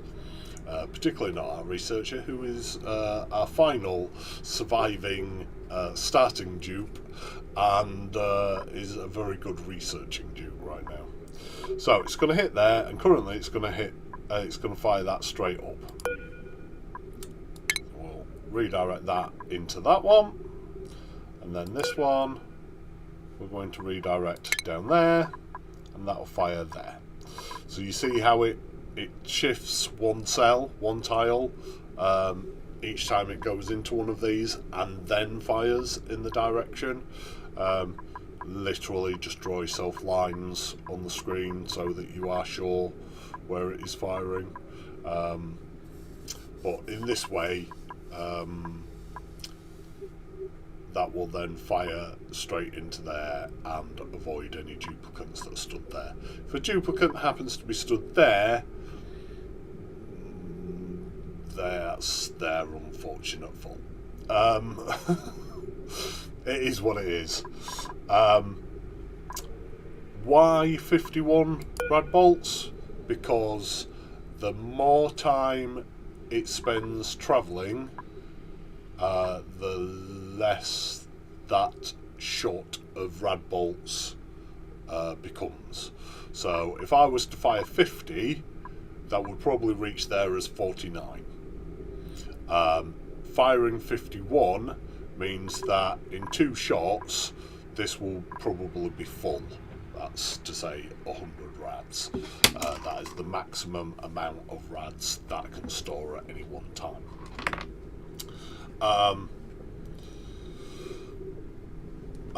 So what we're going to do to reduce the risk of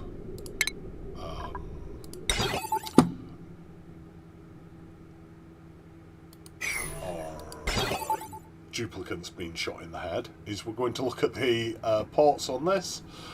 So this will output a green signal when its rad bolt storage is full, when it gets to 100 rad bolts.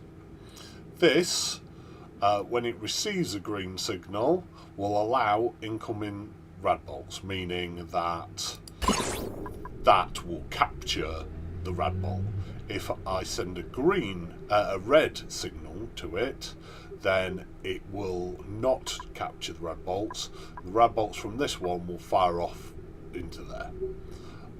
So that's what we're going to automate. We're going to say from there, because that's outputting green when it is full, we need to switch that into from a green into a red to say don't capture that, and the way we do that is with a NOT gate. A NOT gate just simply takes whatever signal is put into it and turns it to the opposite signal. So we're inputting a green signal, that will output a red signal, which will then tell that to stop collecting. The other thing we will do is we will build some tiles. A tile there, just to say no one is to walk in this area, and then that reduces the chance that that one fires up there and the duplicant happens to be stood there and gets hit in the head. Radiation is very dangerous. So we are pretty much there. What are we actually going to research? Why have I set this up at this particular juncture? We want to be doing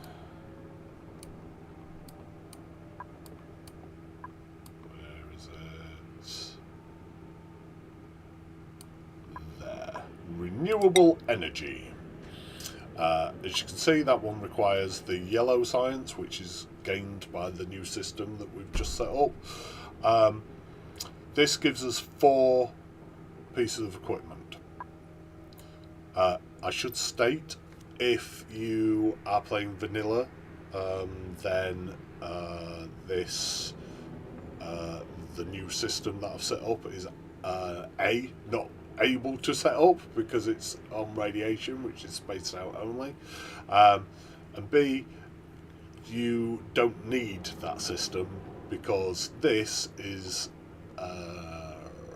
researchable via the advanced the computer, the supercomputer.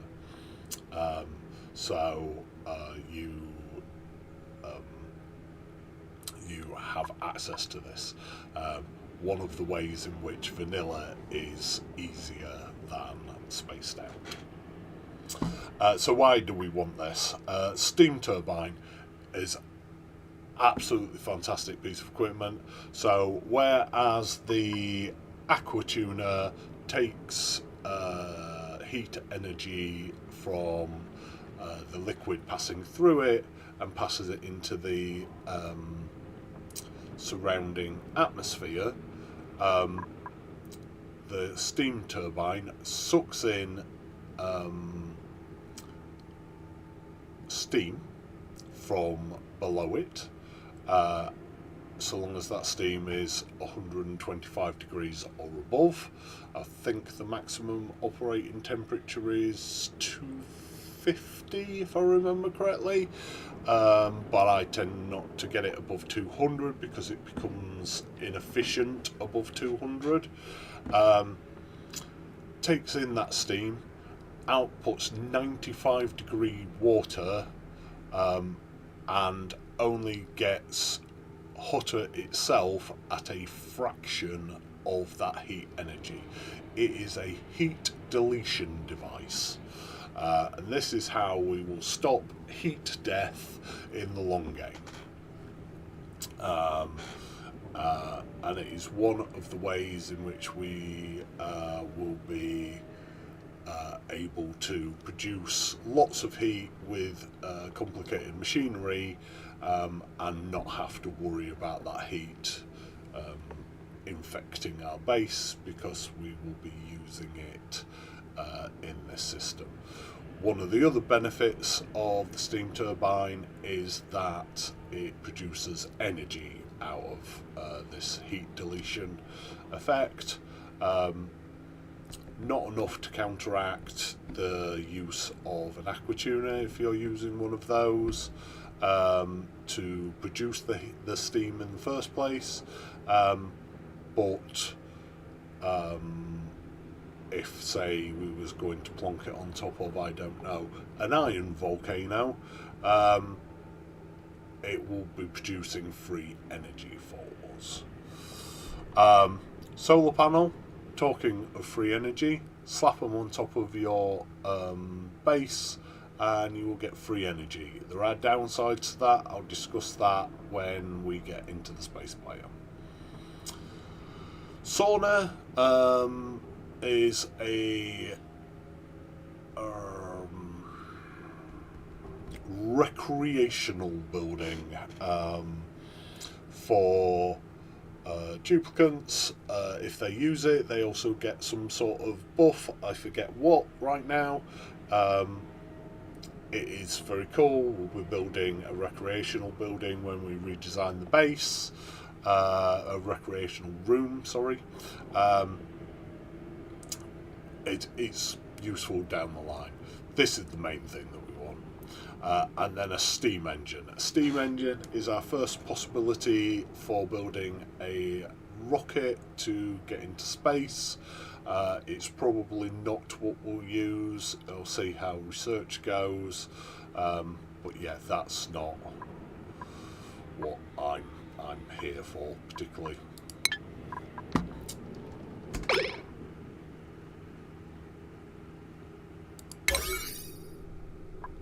It's just 9 on that because I seem to remember.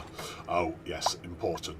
If this is not collecting, not receiving power for any time, it will quickly lose the rad bolts that it has stored. I seem to remember that's why I just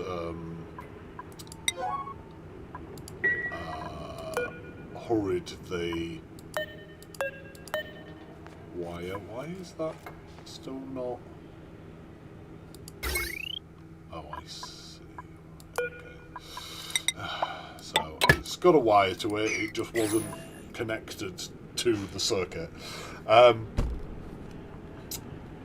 I seem to remember this also loses containment of rad bolts if it's not powered. So a stable circuit needs to be provided to keep these rad bolts going. It's very frustrating when you have a circuit that's going up and down. You get to 49 rad bolts and then your power goes down, and by the time it's back up again you've only got one left in containment. Right, blueprints. What have we got? Not interested in the boop at the minute. Crit version, so long as it's not a rancher. It is a rancher, so we will not be taking Barney.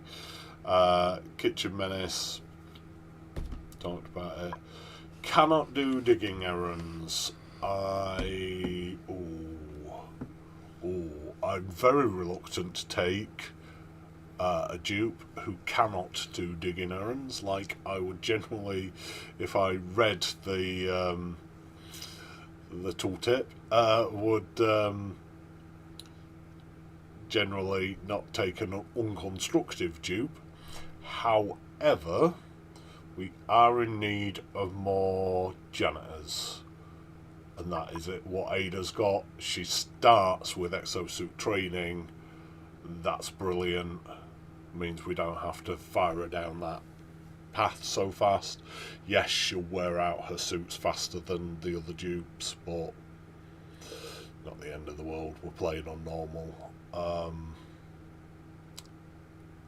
I think Ada is going to join the team. Let's pick them up, set them down, dupe. Welcome in. We have a bed for her. We don't, however, have a table. So let's get that done. Also, as a priority, talking of priorities, what is Ada going to be doing?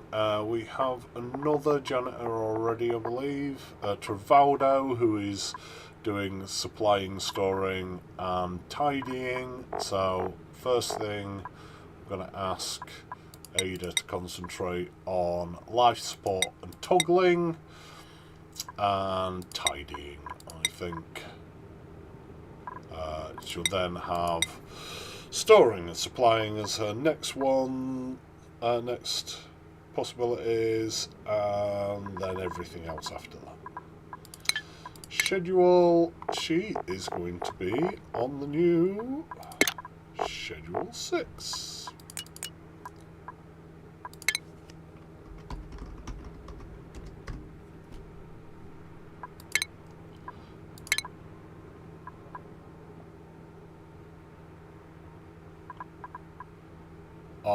Do not feel any pressure to take as many duplicants as I have. Oh, skills, sorry. Ada starts with exosuit training, so we're going to go through, carry in, and then that, and then we'll look at getting her suit sustainability once we've got those 2 skill trees complete. Yes, do not feel any pressure to take duplicates. I'm taking duplicates because I know I can support them. I'm taking duplicates because they are filling skill gaps that I otherwise have, and I'm confident of the situation we're in. We have 11. I say that and then realise that actually we should probably be putting another diffuser on the grid, and I really ought to be looking at that spawn,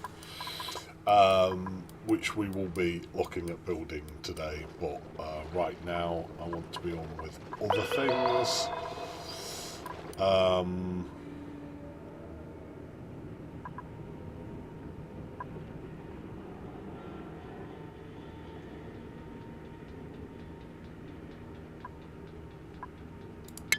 Let's try and keep constructing those 2.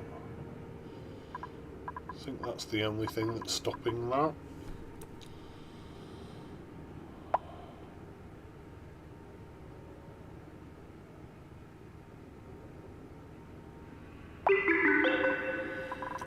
Yeah, so what are we doing down here now? I want to start digging. Oh, I do not want to start digging out. Welcome to my nemesis, people. This is a stifled spore kid. This is a not stifled spore kid. What does spore kids do? They put out the only germ that I care about in this game. And by care about, I mean worry about. Oh, there's another one, look. So what do they put out? They put out zombie spores, and in the thousands, hundreds of thousands, if not millions. Zombie spores, if you get infected by them, reduce your skills, your stats of your duplicant by -10. And by stat, I mean all of the stats. There might be 1 or 2 that it doesn't affect, but in short, it's all of the stats. So I will show you, possibly not today, but I will show you how we deal with that.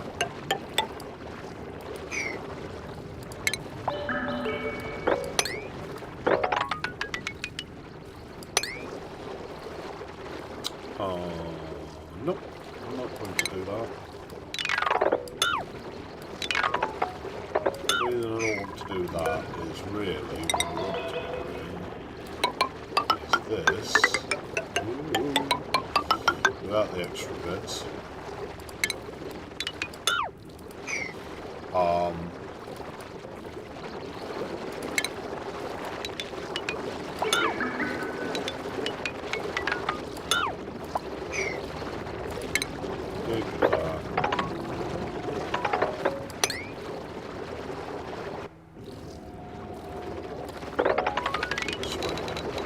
That.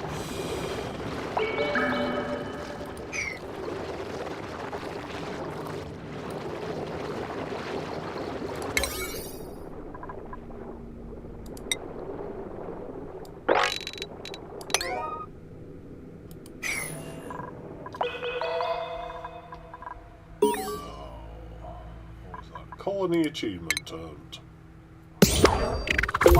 Slick. Enter an oil biome for the first time.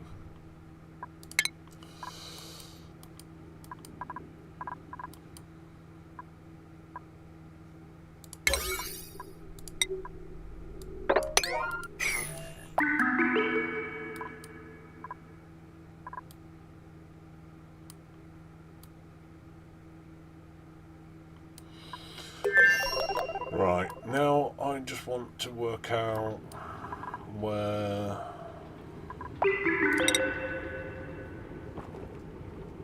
our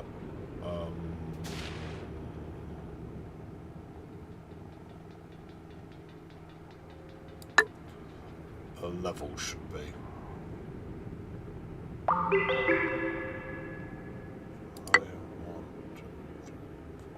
5.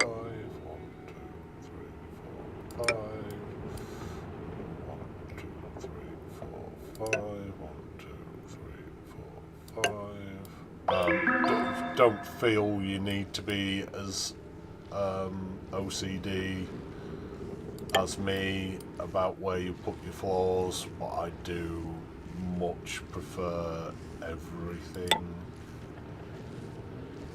to line up to the same 4 height system.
Oh, I genuinely couldn't see the ladders there. 1, 2, 3, 4, 5. 1, 2, 3, 4, 5. 1, 2, 3, 4, 5.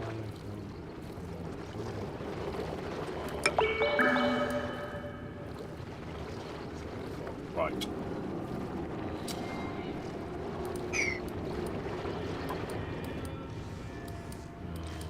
Just delete. Oh, already in there.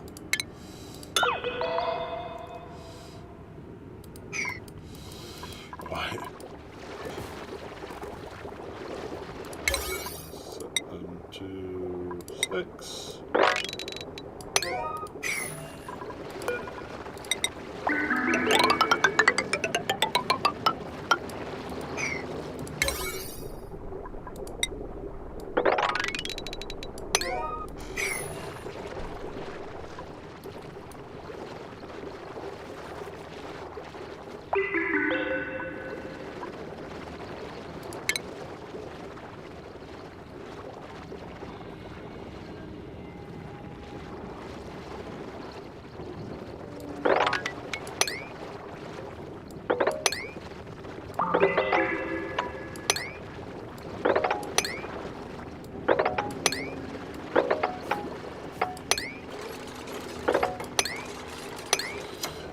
So eventually we will just dig this entire biome, which will probably spread from side to side out.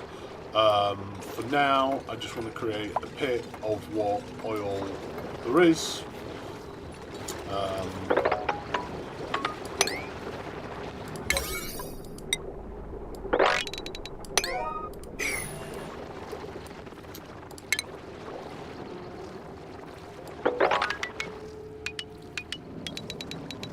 But I'm being very careful to leave the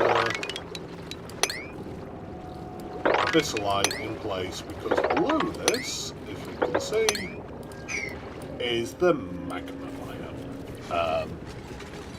And we don't want this magma boiling this crude oil, at least not yet, because it will do so in an uncontrolled fashion, and it will create sour gas rather than petroleum that we would like out of it.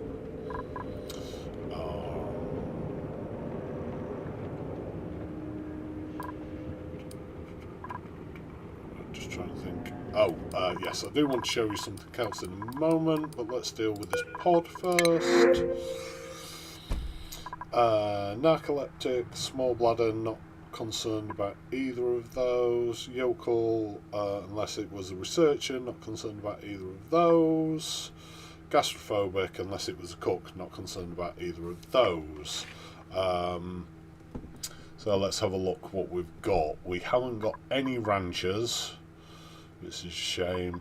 Farming doctor, not too interested in. We're going to be downsizing our farming shortly, and we have one good farmer right now, so I don't think we will be too interested. Building, doctoring, tidying, animal lover, and interior decorator is just a bit all over the place, so I don't think we're going to look at Max.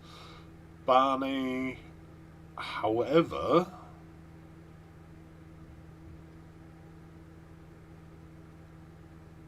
has increased strength and is a builder, and we want a builder. I would rather she have at least a second interest, but right now I'm more interested in getting some stuff built.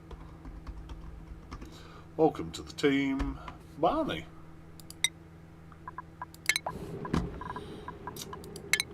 What will Barney be doing? Building primarily, digging as a secondary, turning everything down that's not a janitorial skill after that. Yeah, that'll do. So yeah, building, digging, janitorial type stuff.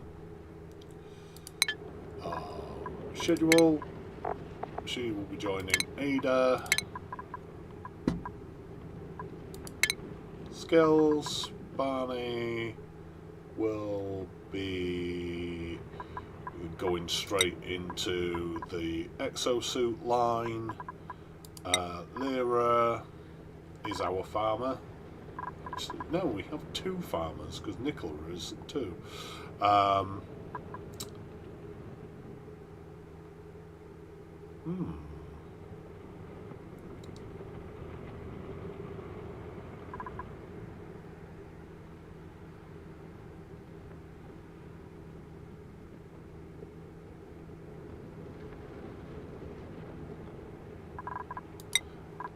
Finishing off carrying, probably look at operating for Lyra after that. Yes, she would benefit from more agriculture, but she is not desperate for it. As I say, we're downscaling farming soon, so yeah, carry on. So the next thing that we want to do is sometimes this red will be evident at the top of the abyssalite. So we just need to double check that we don't have any 1400 degree abyssalite at the top, which, although abyssalite is not supposed to transfer temperature, does for some reason seem to transfer temperature to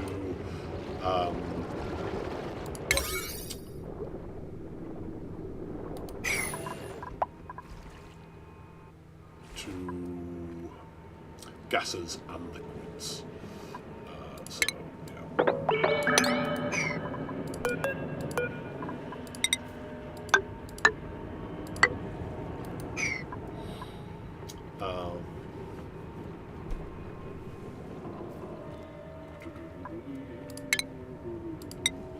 Ladders here.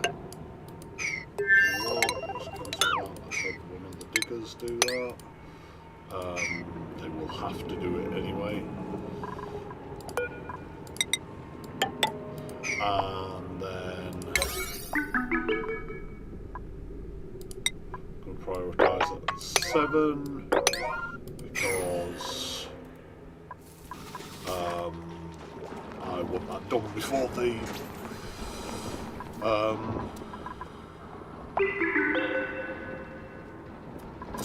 volcano becomes undormant. We have in fact finished the analysis of this now, so now we can see here the details of what this is actually going to output,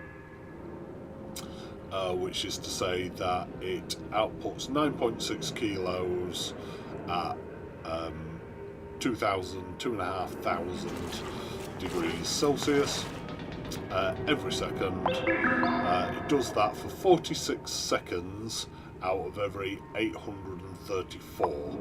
You will find that volcanoes tend to operate on that short period of eruption, followed by a long period of idleness.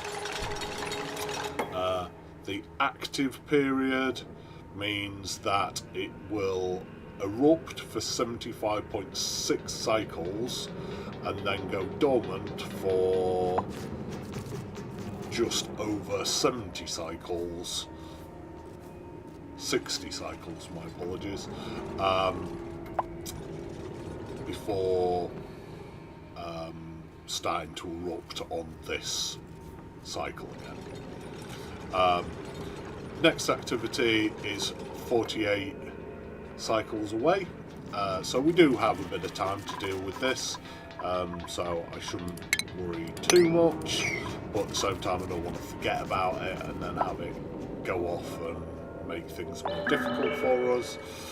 And back to the volcano. The final one is how much we can expect over the life of the volcano. So that is taking into account all the times that it's dormant, all the time that it is idle. What is the average output of this? So we will get just shy of 300 grams per second out of this volcano.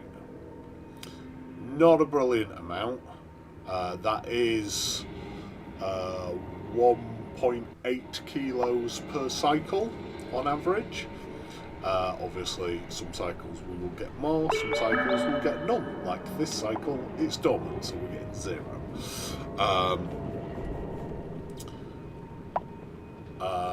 Yes, so 1.8, just shy of 1.8 kilos per cycle, forevermore, basically. So that's not bad, and that is why I particularly wanted to dig it out and deal with it when I had the opportunity before. Because the longer it's dug out and active, the more resources we get out of it.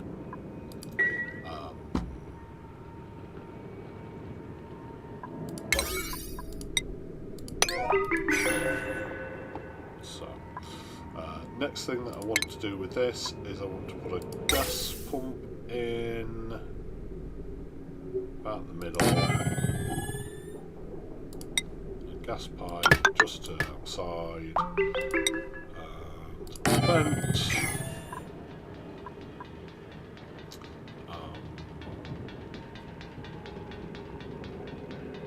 Power-wise, I think we will just go with 2-strand.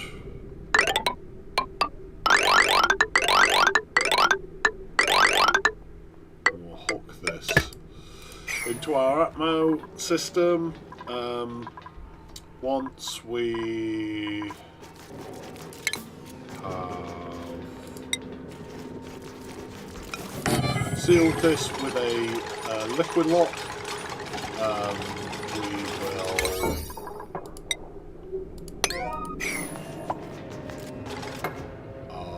start vacuuming out this carbon dioxide and other gases. We have slightly more water than we quite need. I was aiming for 200 per tile, but that's fine, that's within tolerance, as it were. This means that when this starts erupting, this will produce a steam room, and on top of here we're going to stick some steam turbines to delete the heat from the volcano and produce us some power for free.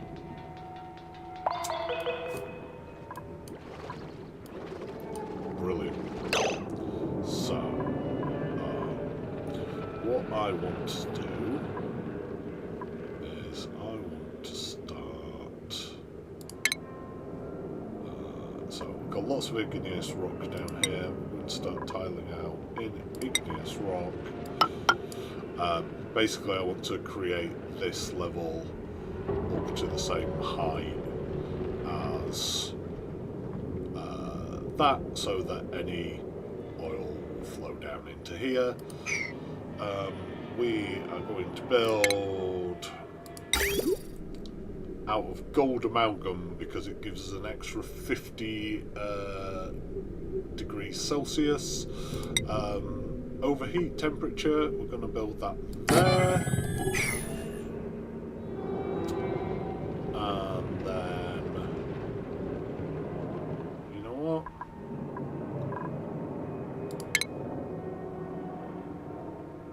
Actually, I'm going to cancel that. Despite the fact that it's a quarter built already. The reason being because we're about to put some power generation down here anyway to run this and the few other things that we're going to build in this area in a moment. And so, what would I like? I would like to continue digging out.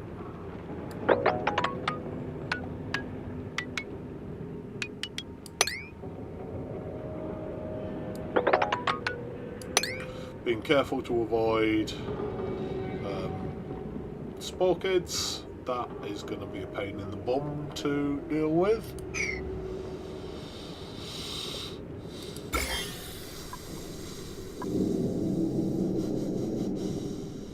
That is going to be a real pain in the bum to deal with.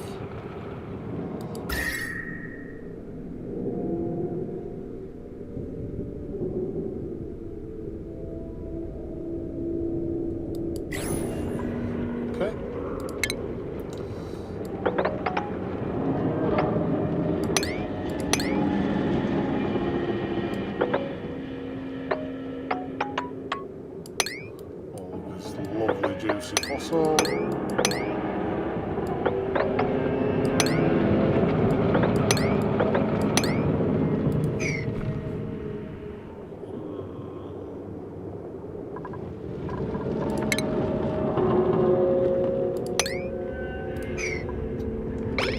Continue digging out that way. Continue digging out this way.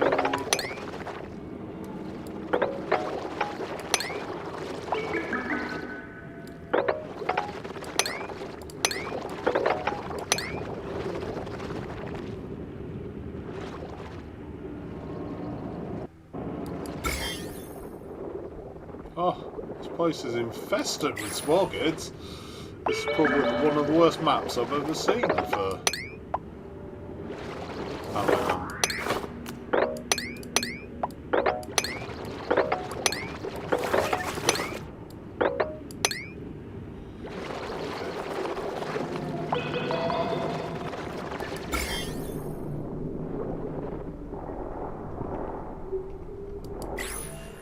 Okay, that should do us for a little while. We want water in there, please. Enable all the wall. Quick as you can.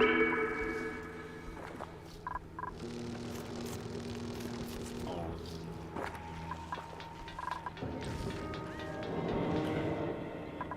So.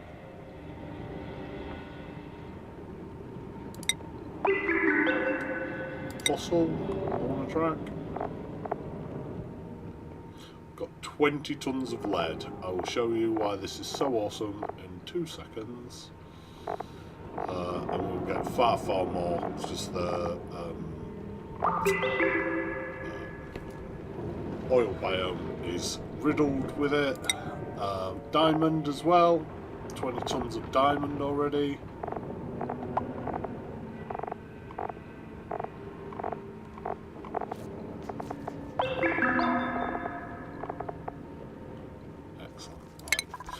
Why is lead really good? Because we have recently researched conductive wire. Conductive wire allows you to have wire that can hold 200 watts of power at a time, rather than the 2-strand wire, which can only hold 1. The downside is it needs to be constructed out of refined materials, refined metals. But lead counts as a refined metal. For this purpose, lead is absolutely fantastic, so long as you don't expect it to get too brilliantly hot. Lead will be great in these kind of situations. We do not expect it to be getting above, I think it's like 250? 327. We don't expect it to be getting over that, and wires will only melt when they get to the material they are made of's melting point. They don't have a separate overheat temperature like buildings do. We've got a cook, so I'm not interested. Sea comb I am interested in. Lava, we're just about to get lots and lots of slicksters, so not so interested in a boop. We're not taking at the minute. Sea comb seed it is. Sea comb is handy for our particular needs. We'll probably be feeding fish, pacu, with it.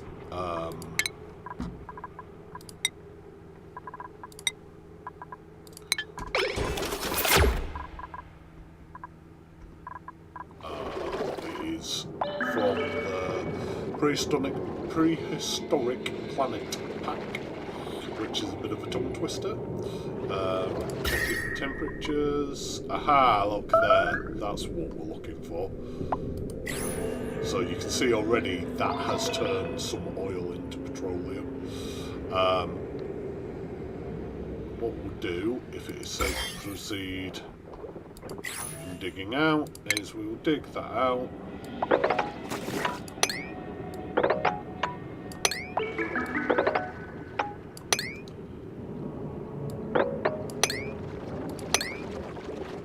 Excellent, that'll release.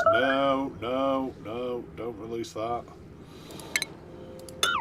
That currently is holding all of that back. There's only 5,000 zombie germs in there, which is comparatively a very small amount. But if I release that right now, it will almost instantly start producing. So, yeah, avoid that. So what are we doing about this? I want to be in temperature mode, and I want to be digging out that. Come back to that in a minute.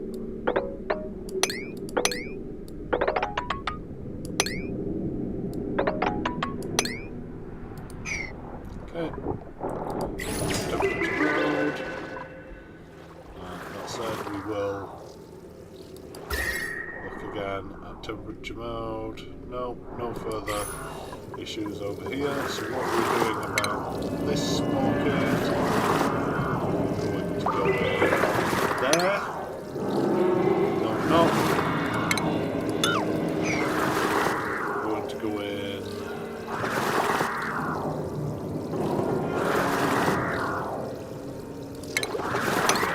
Which unfortunately puts us into the hotspot. Oh? Yes, it does. Here's what it is. I'll deal with that in a minute. In the same fashion that we're going to there.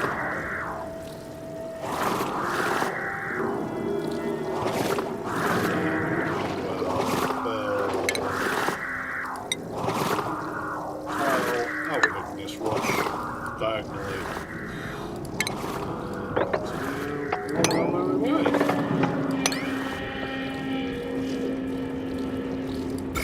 Checking for more spore kids. Shocking.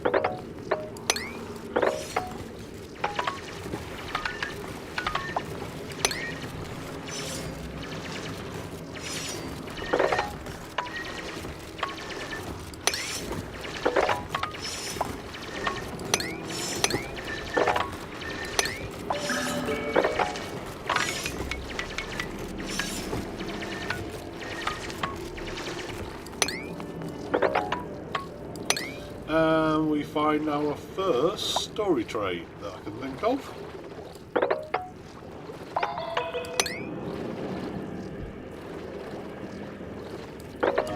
I'll go over more of that in a minute.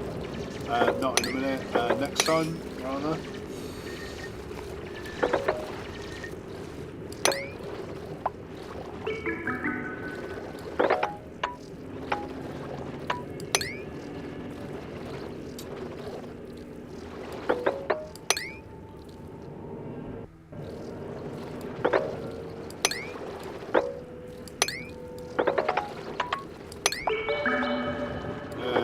Just keep going. Right, we finished over here? We haven't finished over here because we haven't actually dug these tiles out yet. Oh, you see we've now got the sour gas. Not the end of the world, but it's not where we really want to be. What we want to be doing with this oil.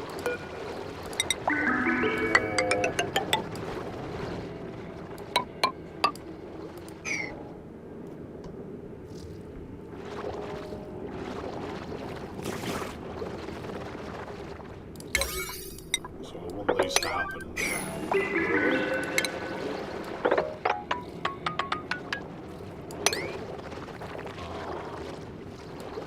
Let's save continue.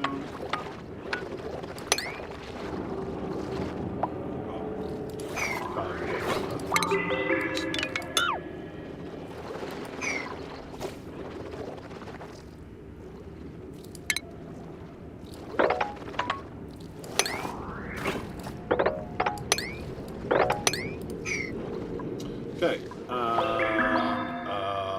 what are we doing here then? We are not going to do that. We are instead going to mop that. Right. We're going to build some here in a minute.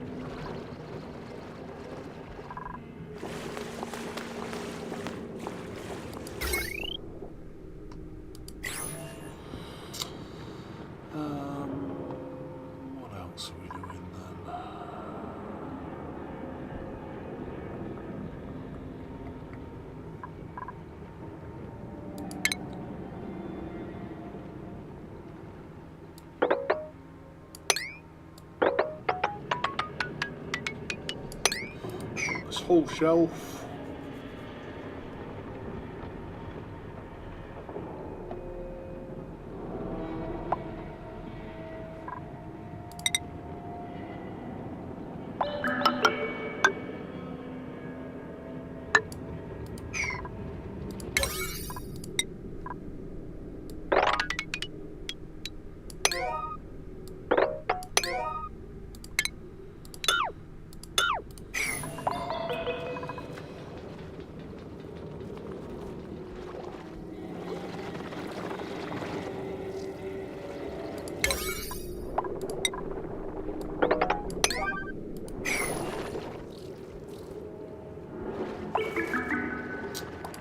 All time checking for more light brakes.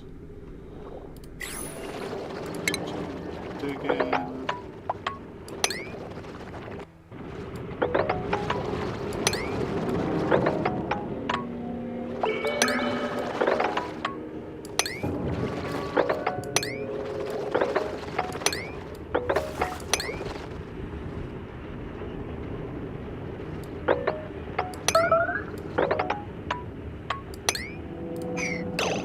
Made a mess where? Why have you made a mess?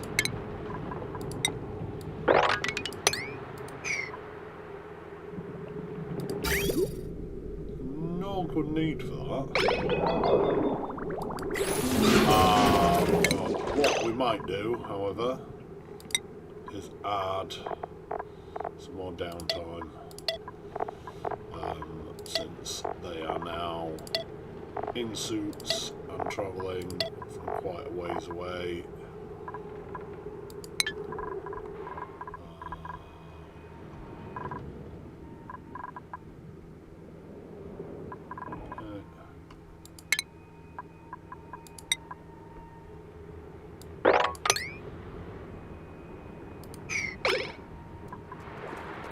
Why is that?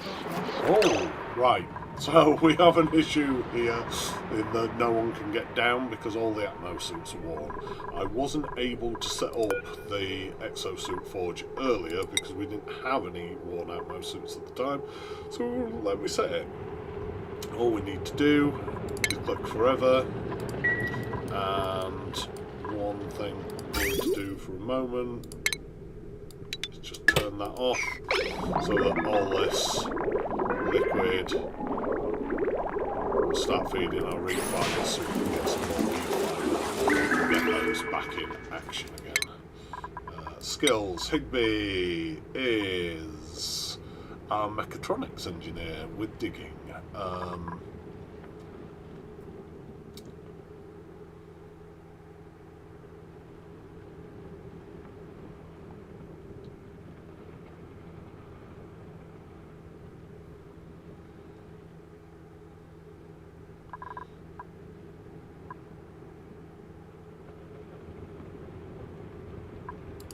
Going to put him into suit sustainability because that's one of the reasons that the suits are wearing out so fast, is the lack of people that have that.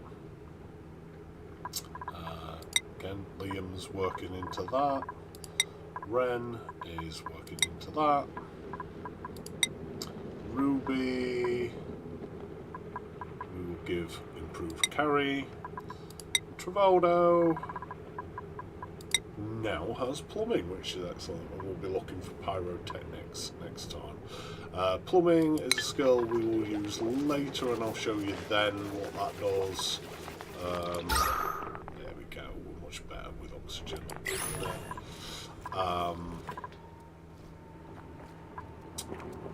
What I'd like to see is this carbon dioxide, etc., chlorine and natural gas. I'd like to see this sinking, but due to the polluted oxygen, it's not. The way we fix that is by widening out the shaft. But that's a longer term job. We'll have a look at that perhaps next time. Next time will also be when we look at the spawn, because we've not even started that yet. Right, so what are we doing here? We now have one tile in direct contact with the oil. We're just going to block that off with, choose igneous rock to build it. Igneous rock is a very good insulator anyway, or a good insulator I should say, better than sandstone, and it's also available just here, so that's what we should be using really.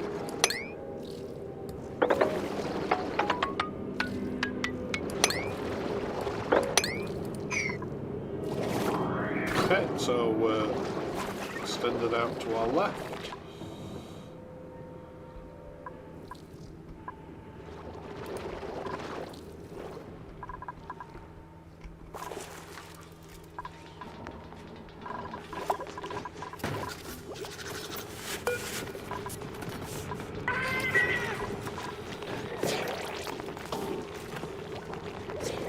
Oh look, our Sweedle is kindly helping us with our reed fibre needs. That's very handy. We have another blueprint. 2 boobs, not interested. Slickster eggs.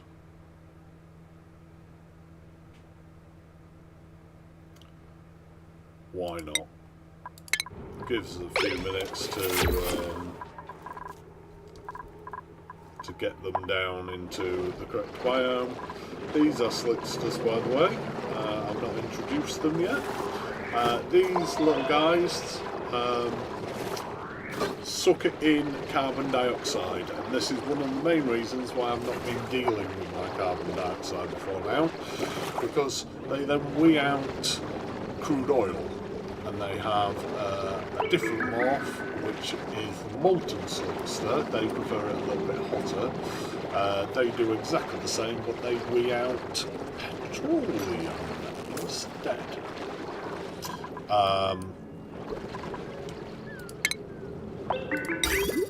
So, yes, very useful. Also, they provide as much meat on deck as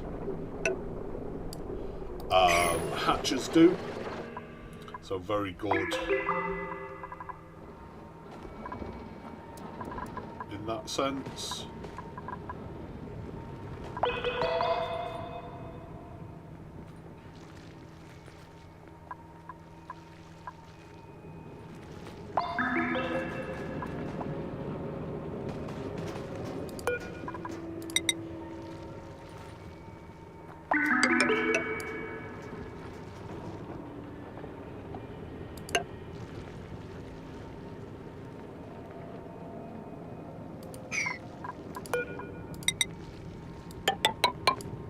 Ooh. You most likely need to die.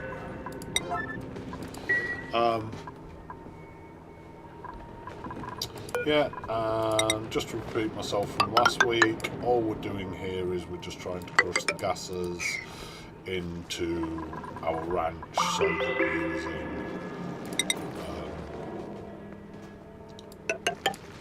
everything in our ranch, basically. We're using what we want, what we have available to its fullest in this area.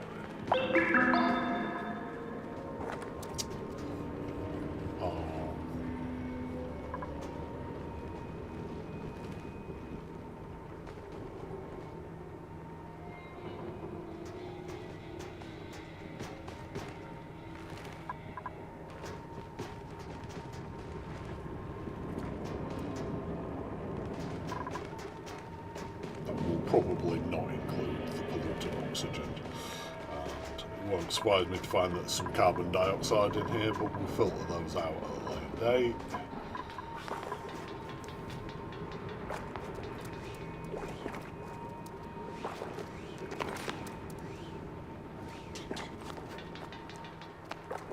What is Barney doing?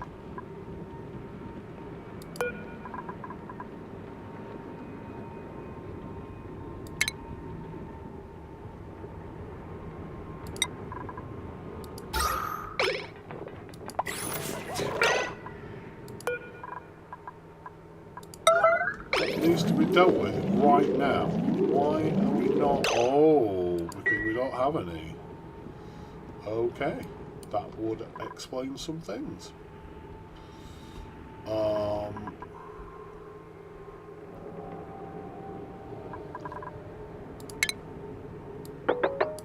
It's nice, easy, low-hanging fruit.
I should have totally been looking at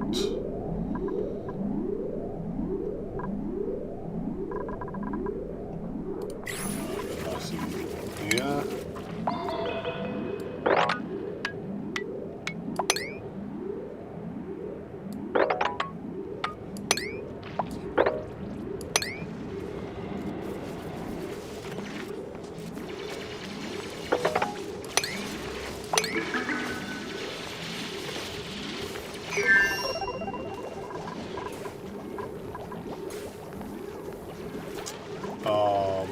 Which means that our spawn is absolutely critical next time.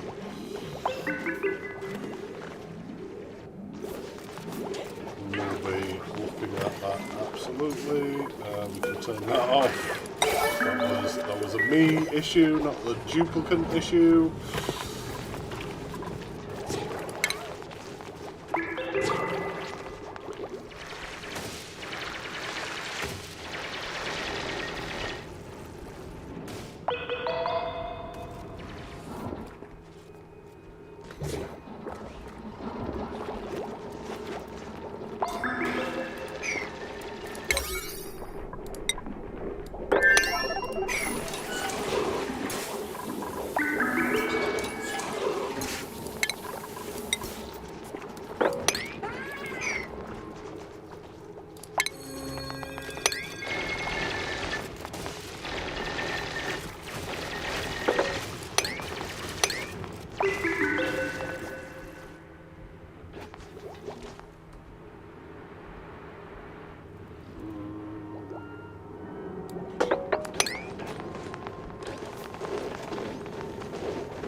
Okay, so soup's coming back online.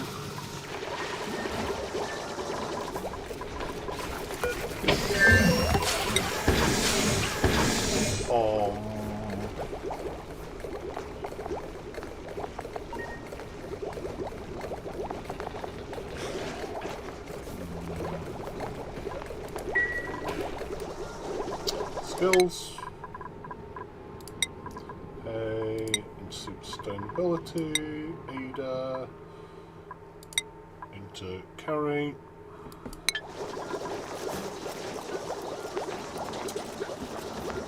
We don't have to worry too much about the water system because that tank is holding so much water right now. It'll be fine for quite a while. I will reconnect it. My goal is to obviously fill that and have that naturally overflow.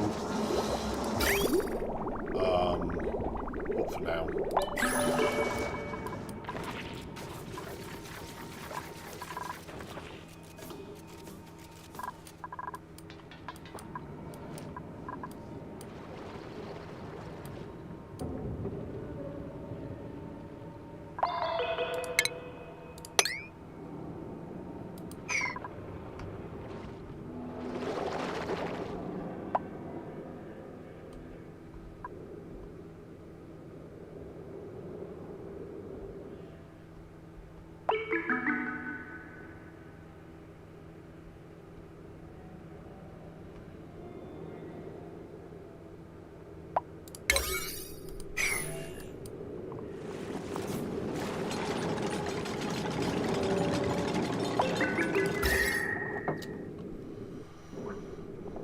So that should be all sorted because that's at 75 degrees, that's at 75 degrees, that's at 38 degrees, and nothing should be transferring diagonally.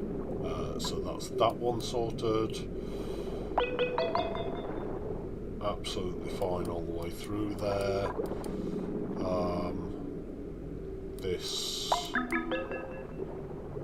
Huh, that's amusing.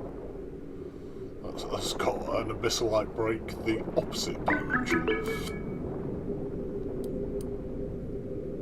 And we look safe there. The only problem's going to be when we dig down here to sort out this spore kid.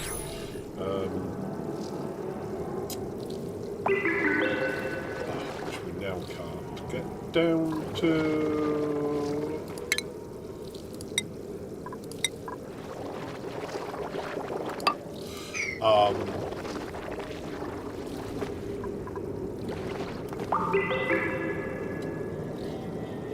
Yes, that will expose that temperature issues, and then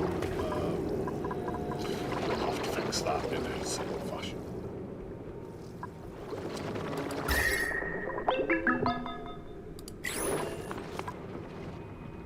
Excellent, so we've dried that up. What I want to do here is yet another coal. And we can now make our smart batteries out of lead, and we can now make our conductive wire out of lead, which I've shown you already, and our automation out of lead. It's brilliant. Okay.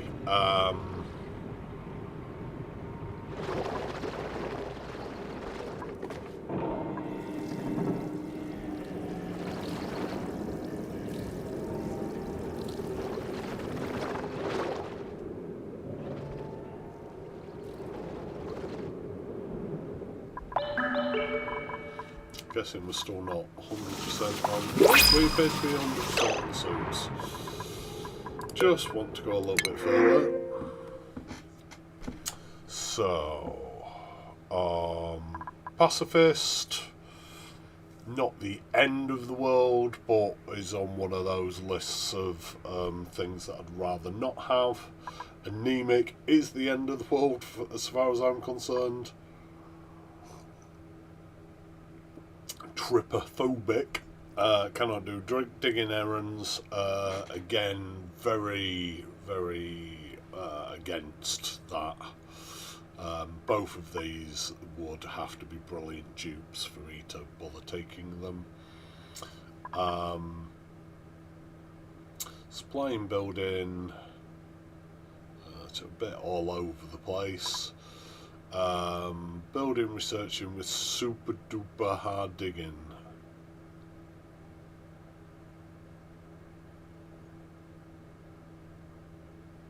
No. And rocketry. No. Well, we're just going to take the gold, thank you. 2 tons of gold amalgam.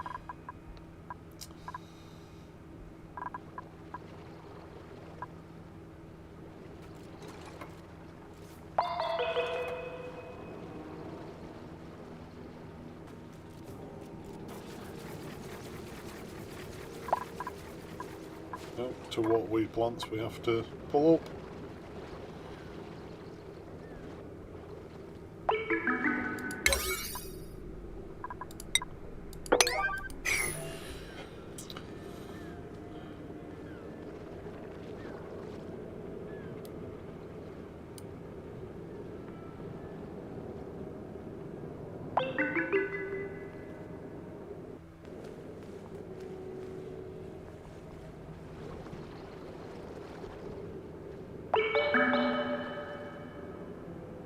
Ooh, that is a mild issue.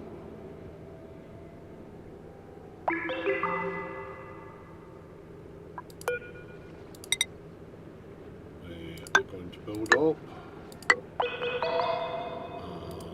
and block that as a priority.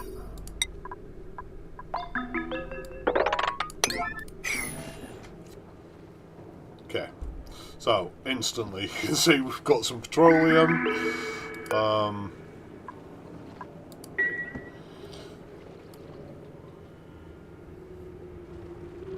Not the end of the world, at least it's not the pink gas, the dreaded pink gas.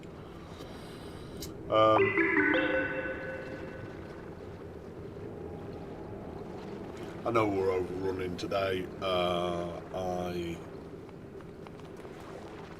do not have the same responsibilities that I normally do today. Quinn having a narcoleptic nap in the middle of the oil, in the oil biome. Okay. And I do just want to get us built on the mid-game hump, even if we've not actually got over that hump.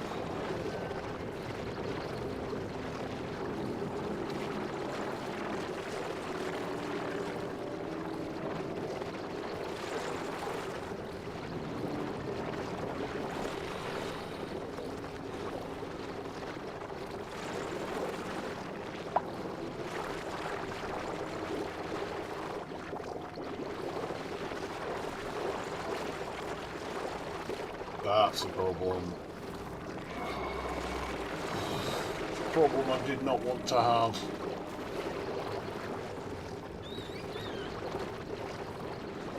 I wish I'd noticed whatever it was that fell through there.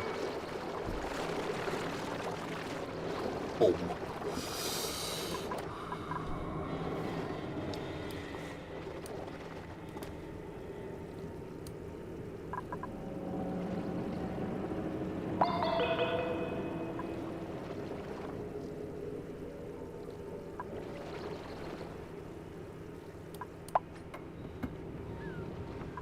Okay, excellent. We managed to contain that without actually spilling any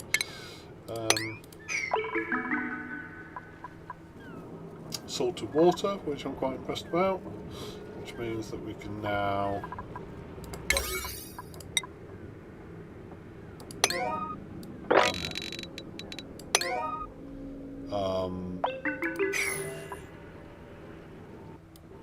why are we not building that as a matter of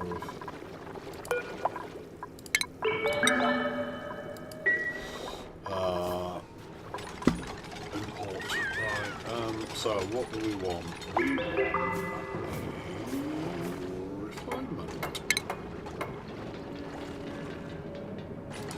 Oh, no refinery. So go there. Now these bad boys take 1200 watts, which is why in particular we have switched over to using conductive wires now, because we need more than 1,000 that the 2-strand basic wire can provide. You know what? I'm going to cancel that one and rebuild it there. And then next to that, in refinement, I want to pull in the press. And then we need to do some plumbing. So this is going to come in here first, not in that manner. It's going to be prioritised into there.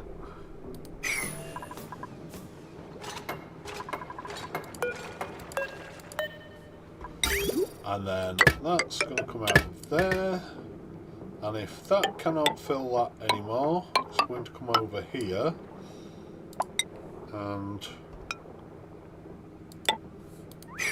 fill up the polymer press if the metal refinery is not outputting.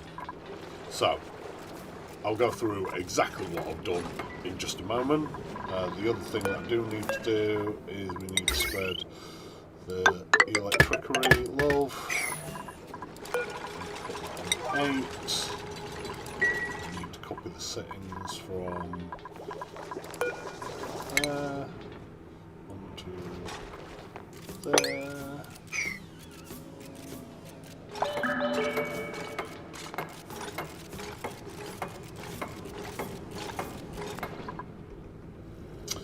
So what we can see here is that they finally built this tile. When they dug out this natural tile, that planted the spore kid. So that's our first thing. The spore kid, as just a seed, is no longer outputting zombie spores.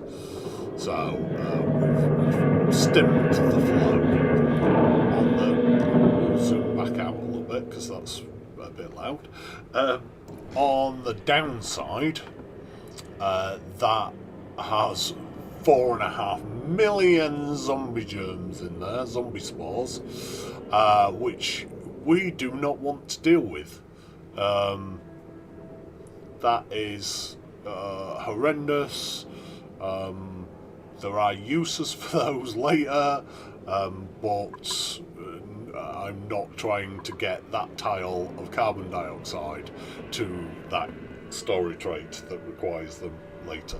So what we're going to do, we are going to dig out that tile, corner building another tile there, which will not destroy any of the solids, but will destroy the carbon dioxide. And if the carbon dioxide no longer exists, neither do the 4.5 million zombies and spores that are on that carbon dioxide. So we have fixed the entire problem, and that is exactly what we're going to do with all of the spore kits around the map.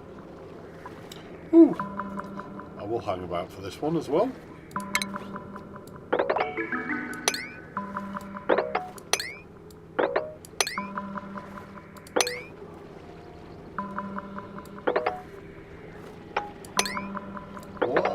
My cycle counter turned into a bomb. What's happening? Oh, that's right, I guess. It's celebrating that you've managed to last 100 cycles, which earns us an achievement. Turn of the century. Reach cycle 100 with at least one living duplicant. Well, we have 12 living duplicants. Have more if they listen to me. But yes, we will continue on. So we can see now that we have filled that in, and we have destroyed that. We will build that there. Alright, we'll build that there.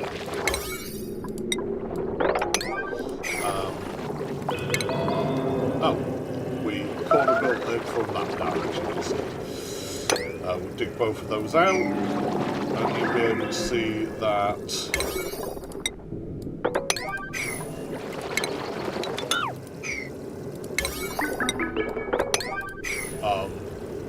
we have destroyed all the soldiers. I mean, when I hover over it, it says it's just a tile. It doesn't show all the solids that are underneath it.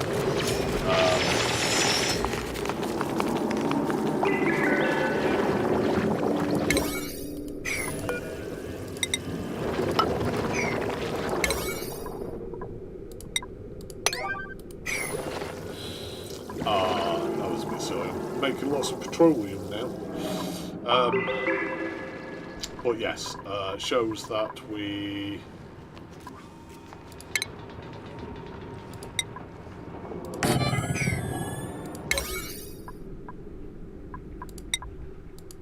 have in fact destroyed the carbon dioxide that was there. There we go. We are now powering everything. So, that's moaning that it's awaiting coolant, because here comes the coolant. So literally, that will attempt to fill the metal refinery with coolant first, the coolant being crude oil. If it can't do that, then it will put the wrong material in the machine, because it does not take crude oil. That was very silly of me.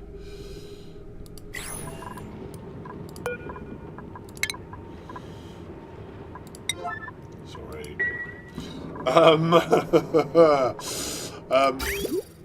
I will continue the description anyway. It's a good job I do this, because otherwise I would be making many more mistakes with worse errors. So if it can fit no more in the metal refinery, then it will continue along its way. Meanwhile, when the metal refinery outputs its coolant, it will pass it along the system.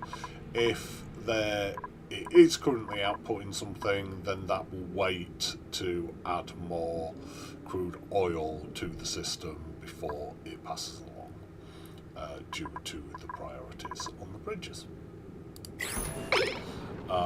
Yes, so what do we want to be making? We want to be making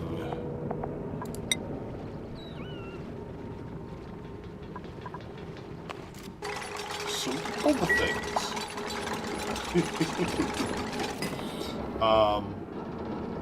Refinement again. We want kiln. Did forget about that. And I was hoping we'd get away with the other material. I thought we'd already been doing some of that, but it turns out I hadn't, because I was trying to save on energy, electricity.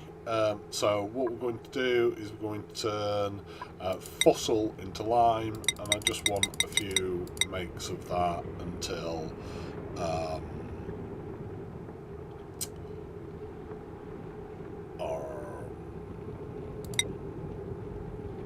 we have a proper industrial setup. This is just to get us over the mid-game hump. That is currently saying that it's got one of those, so let's put one of those in it instead.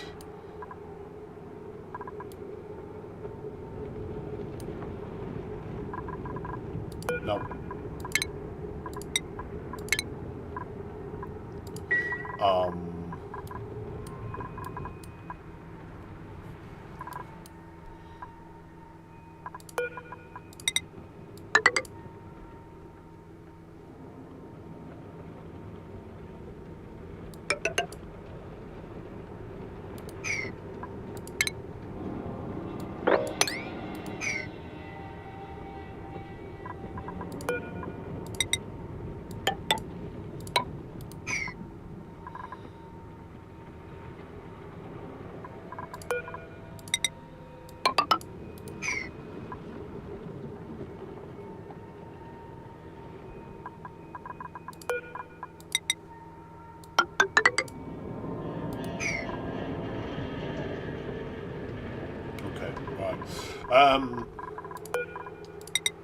Well, what am I doing?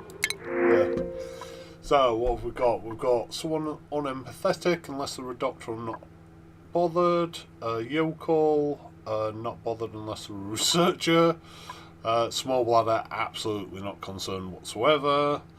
So who have we actually got? We've got a researching, suit wearing, uncultured. Don't really want that. Doctor, who is uncultured.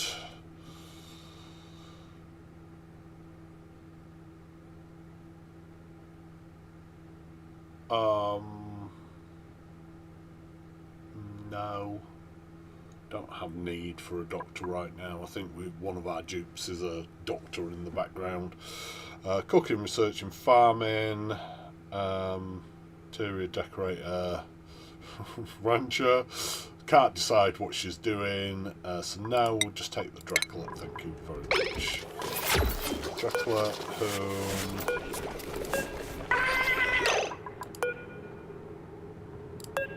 Oh, I just had it. We will wrangle immediately.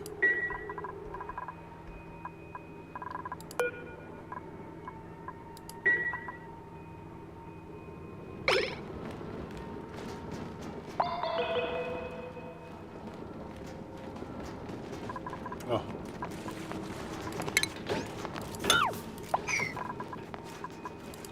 Managed to get another Draco stuck in the wall. So what are we actually doing up here? We are still in refinery, refinement. We are all refinerying first. And then pulling my pressing. Oh, actually. Move to space gap and pull my pressing. And have some mild concerns about power requirements now. 40680.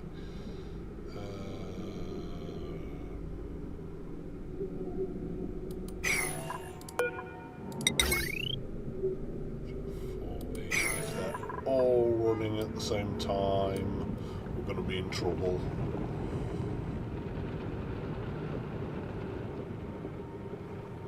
Okay.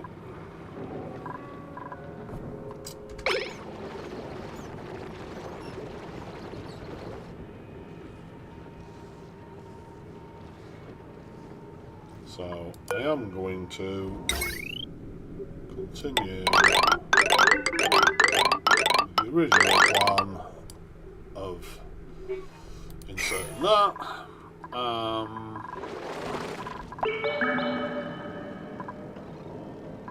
That should be sufficient water now.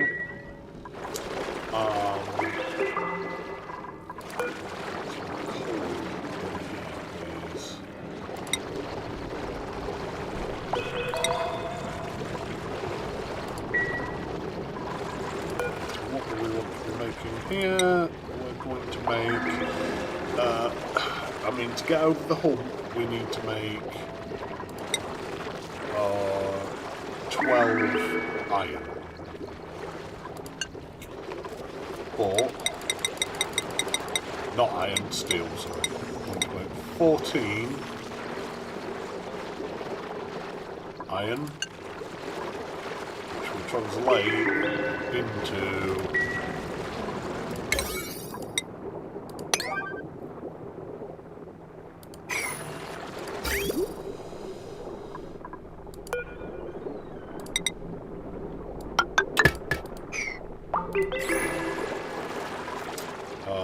20 steel. So what are we making in this kiln? Well, we can make ceramic from clay or refined carbon. And use refined carbon that we need.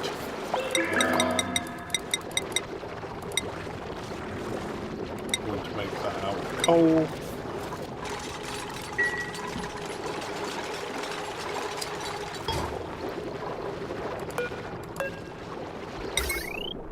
That's already powered. Extend this power line.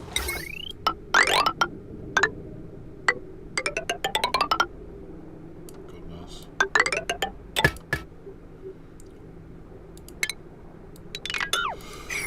For the polymer press.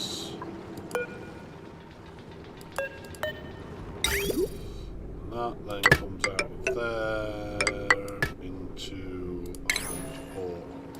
a liquid reservoir in there.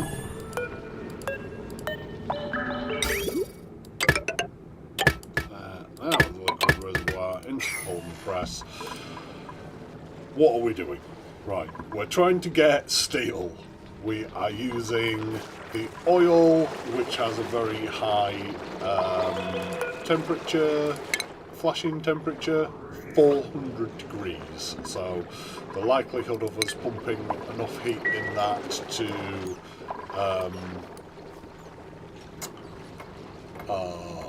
to flash it is highly unlikely. Flashing stuff in machines or pipes tends to break them.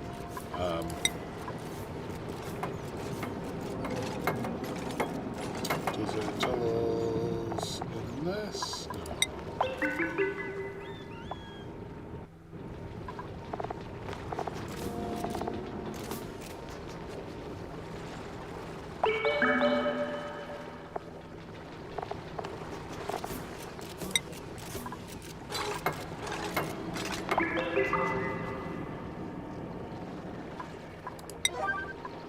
Want this to be quite a high one.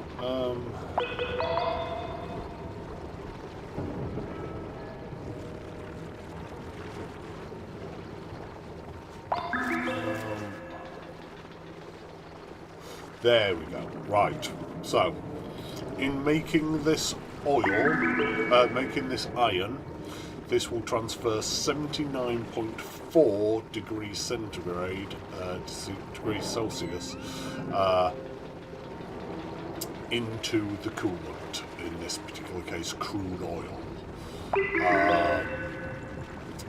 So if that was water, which admittedly wouldn't heat quite as much because it's got a higher specific heat capacity,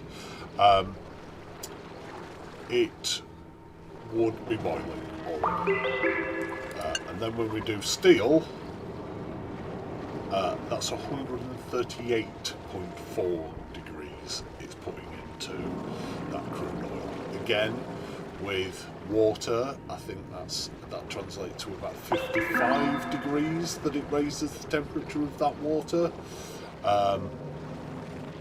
But that is significant. You're only going to be able to do that a couple of times before you end up boiling all of your stored water. So we can see now we are crushing lime. When we get to making, it should be worth pointing out that this requires no power to run. But when we make this refined carbon, we will then be able to set the metal refinery to make our steel as well. So the crude oil comes in, goes into the metal refinery, is used to cool the materials that we are producing in there, i.e. iron and steel currently, then goes into our oil refinery, where essentially that heat is destroyed because it is then turned into petroleum, which outputs at 75 degrees. It may be slightly hotter than that, but it will definitely lose some of the temperature from that oil. And then that then goes into the polymer press, where it is turned into plastic, which is another ingredient. I believe we only need 400 kilos of that. So worth looking at this. All that is there is some igneous rock and petroleum. So it's possibly dropped down for some reason. We can see our spoken is there. There is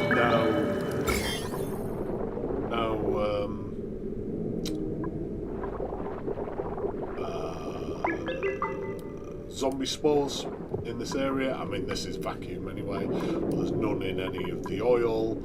We have absolutely got away without doing any more without releasing any more spawns. Job's a good one, and that's absolutely how we would deal with all of these. If we have to deal with some a slightly different way, then we'll look at doing that in the future. But right now, we are good, and I've blocked out that abyss light break. Just double check over here, we've not got one. No. And all I'm doing here is I'm building these up so that we can push all the oil over into this central reservoir.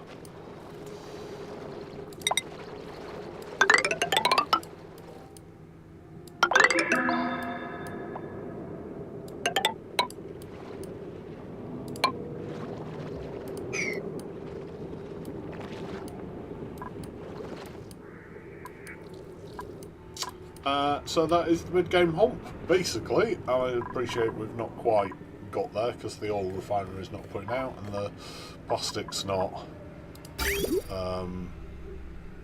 Oh, the plastic also requires to be able to output carbon dioxide. Put that on for the minute, but there is a better vent once we actually have some plastic underway.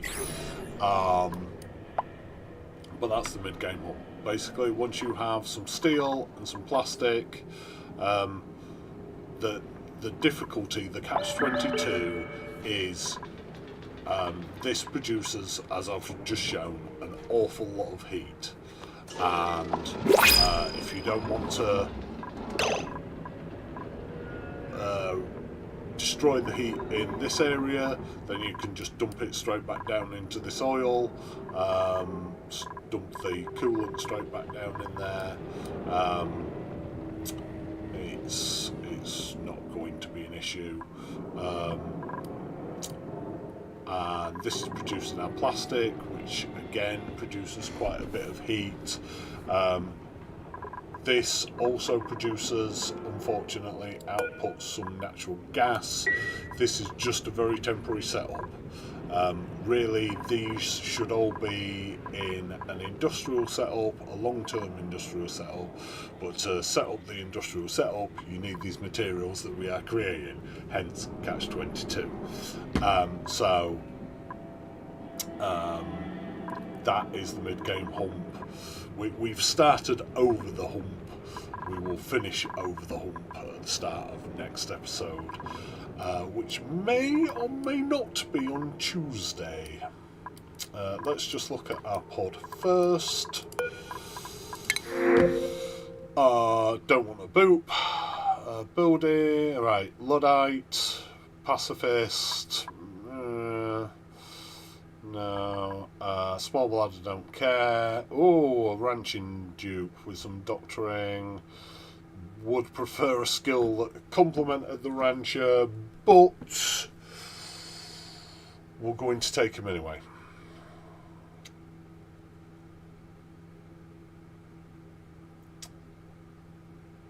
Huh? Yeah. Is a rancher doc. Worth saying, should anybody want any of the duplicants that we get named after them, please just say in chat. I've not thought about this before now, but yeah, absolutely, if you want, and it'll just be a first come, first serve basis. Perhaps have a time limit on your second request for a naming. Doesn't necessarily have to be named after you, just a suggestion. Please keep it safe for work though.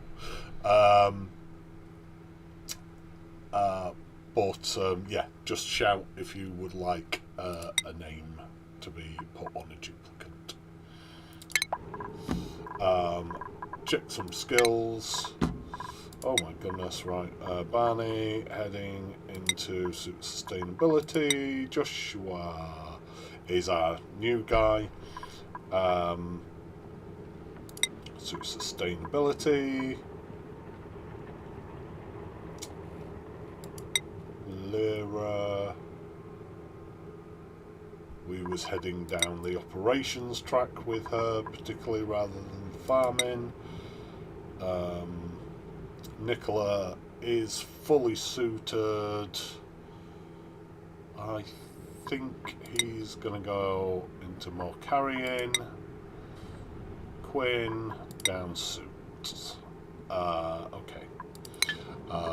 Best, just before we start, set up our rancher. Set him up as a dock first. Excuse me. And then a rancher.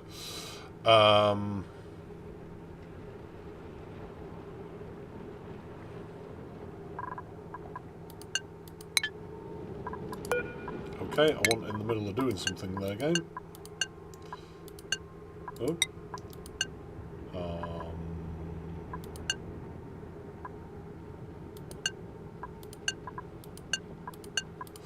Excellent. Right.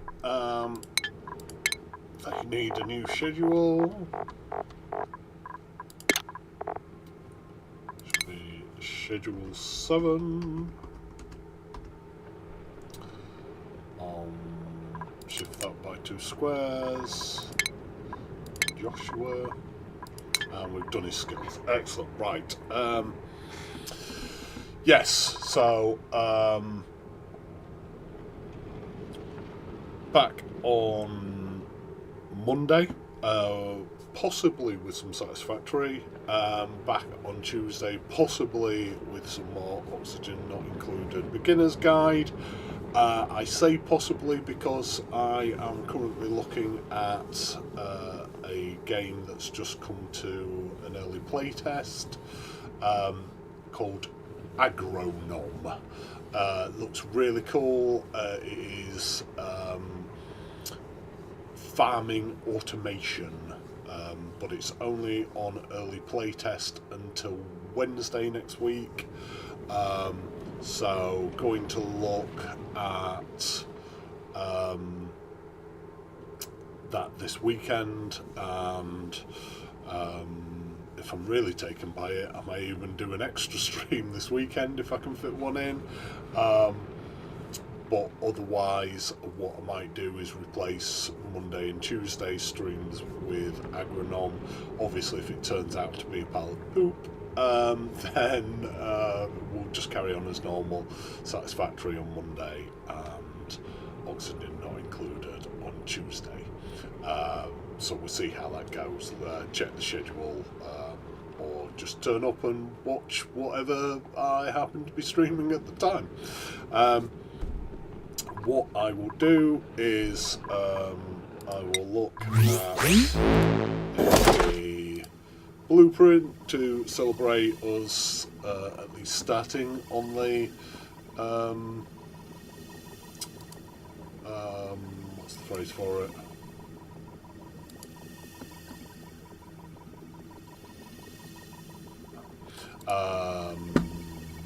Mid-game hump.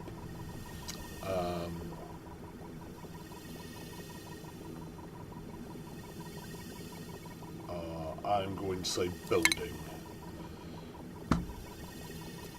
Well, meanwhile, I'll look at who we are going to raid. Gloves. Gloves again. Frilly atomic gloves. Wonderful. Happy hump.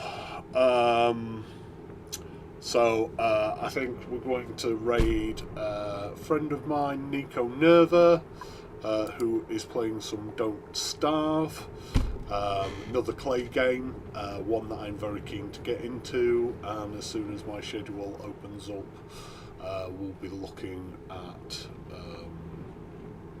doing that. So say hi, be nice, and I'll see you on Monday, if not before.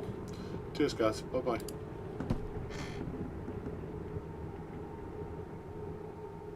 Oh. And then he realises that he's not pressed the button yet. Cheers now. Bye bye.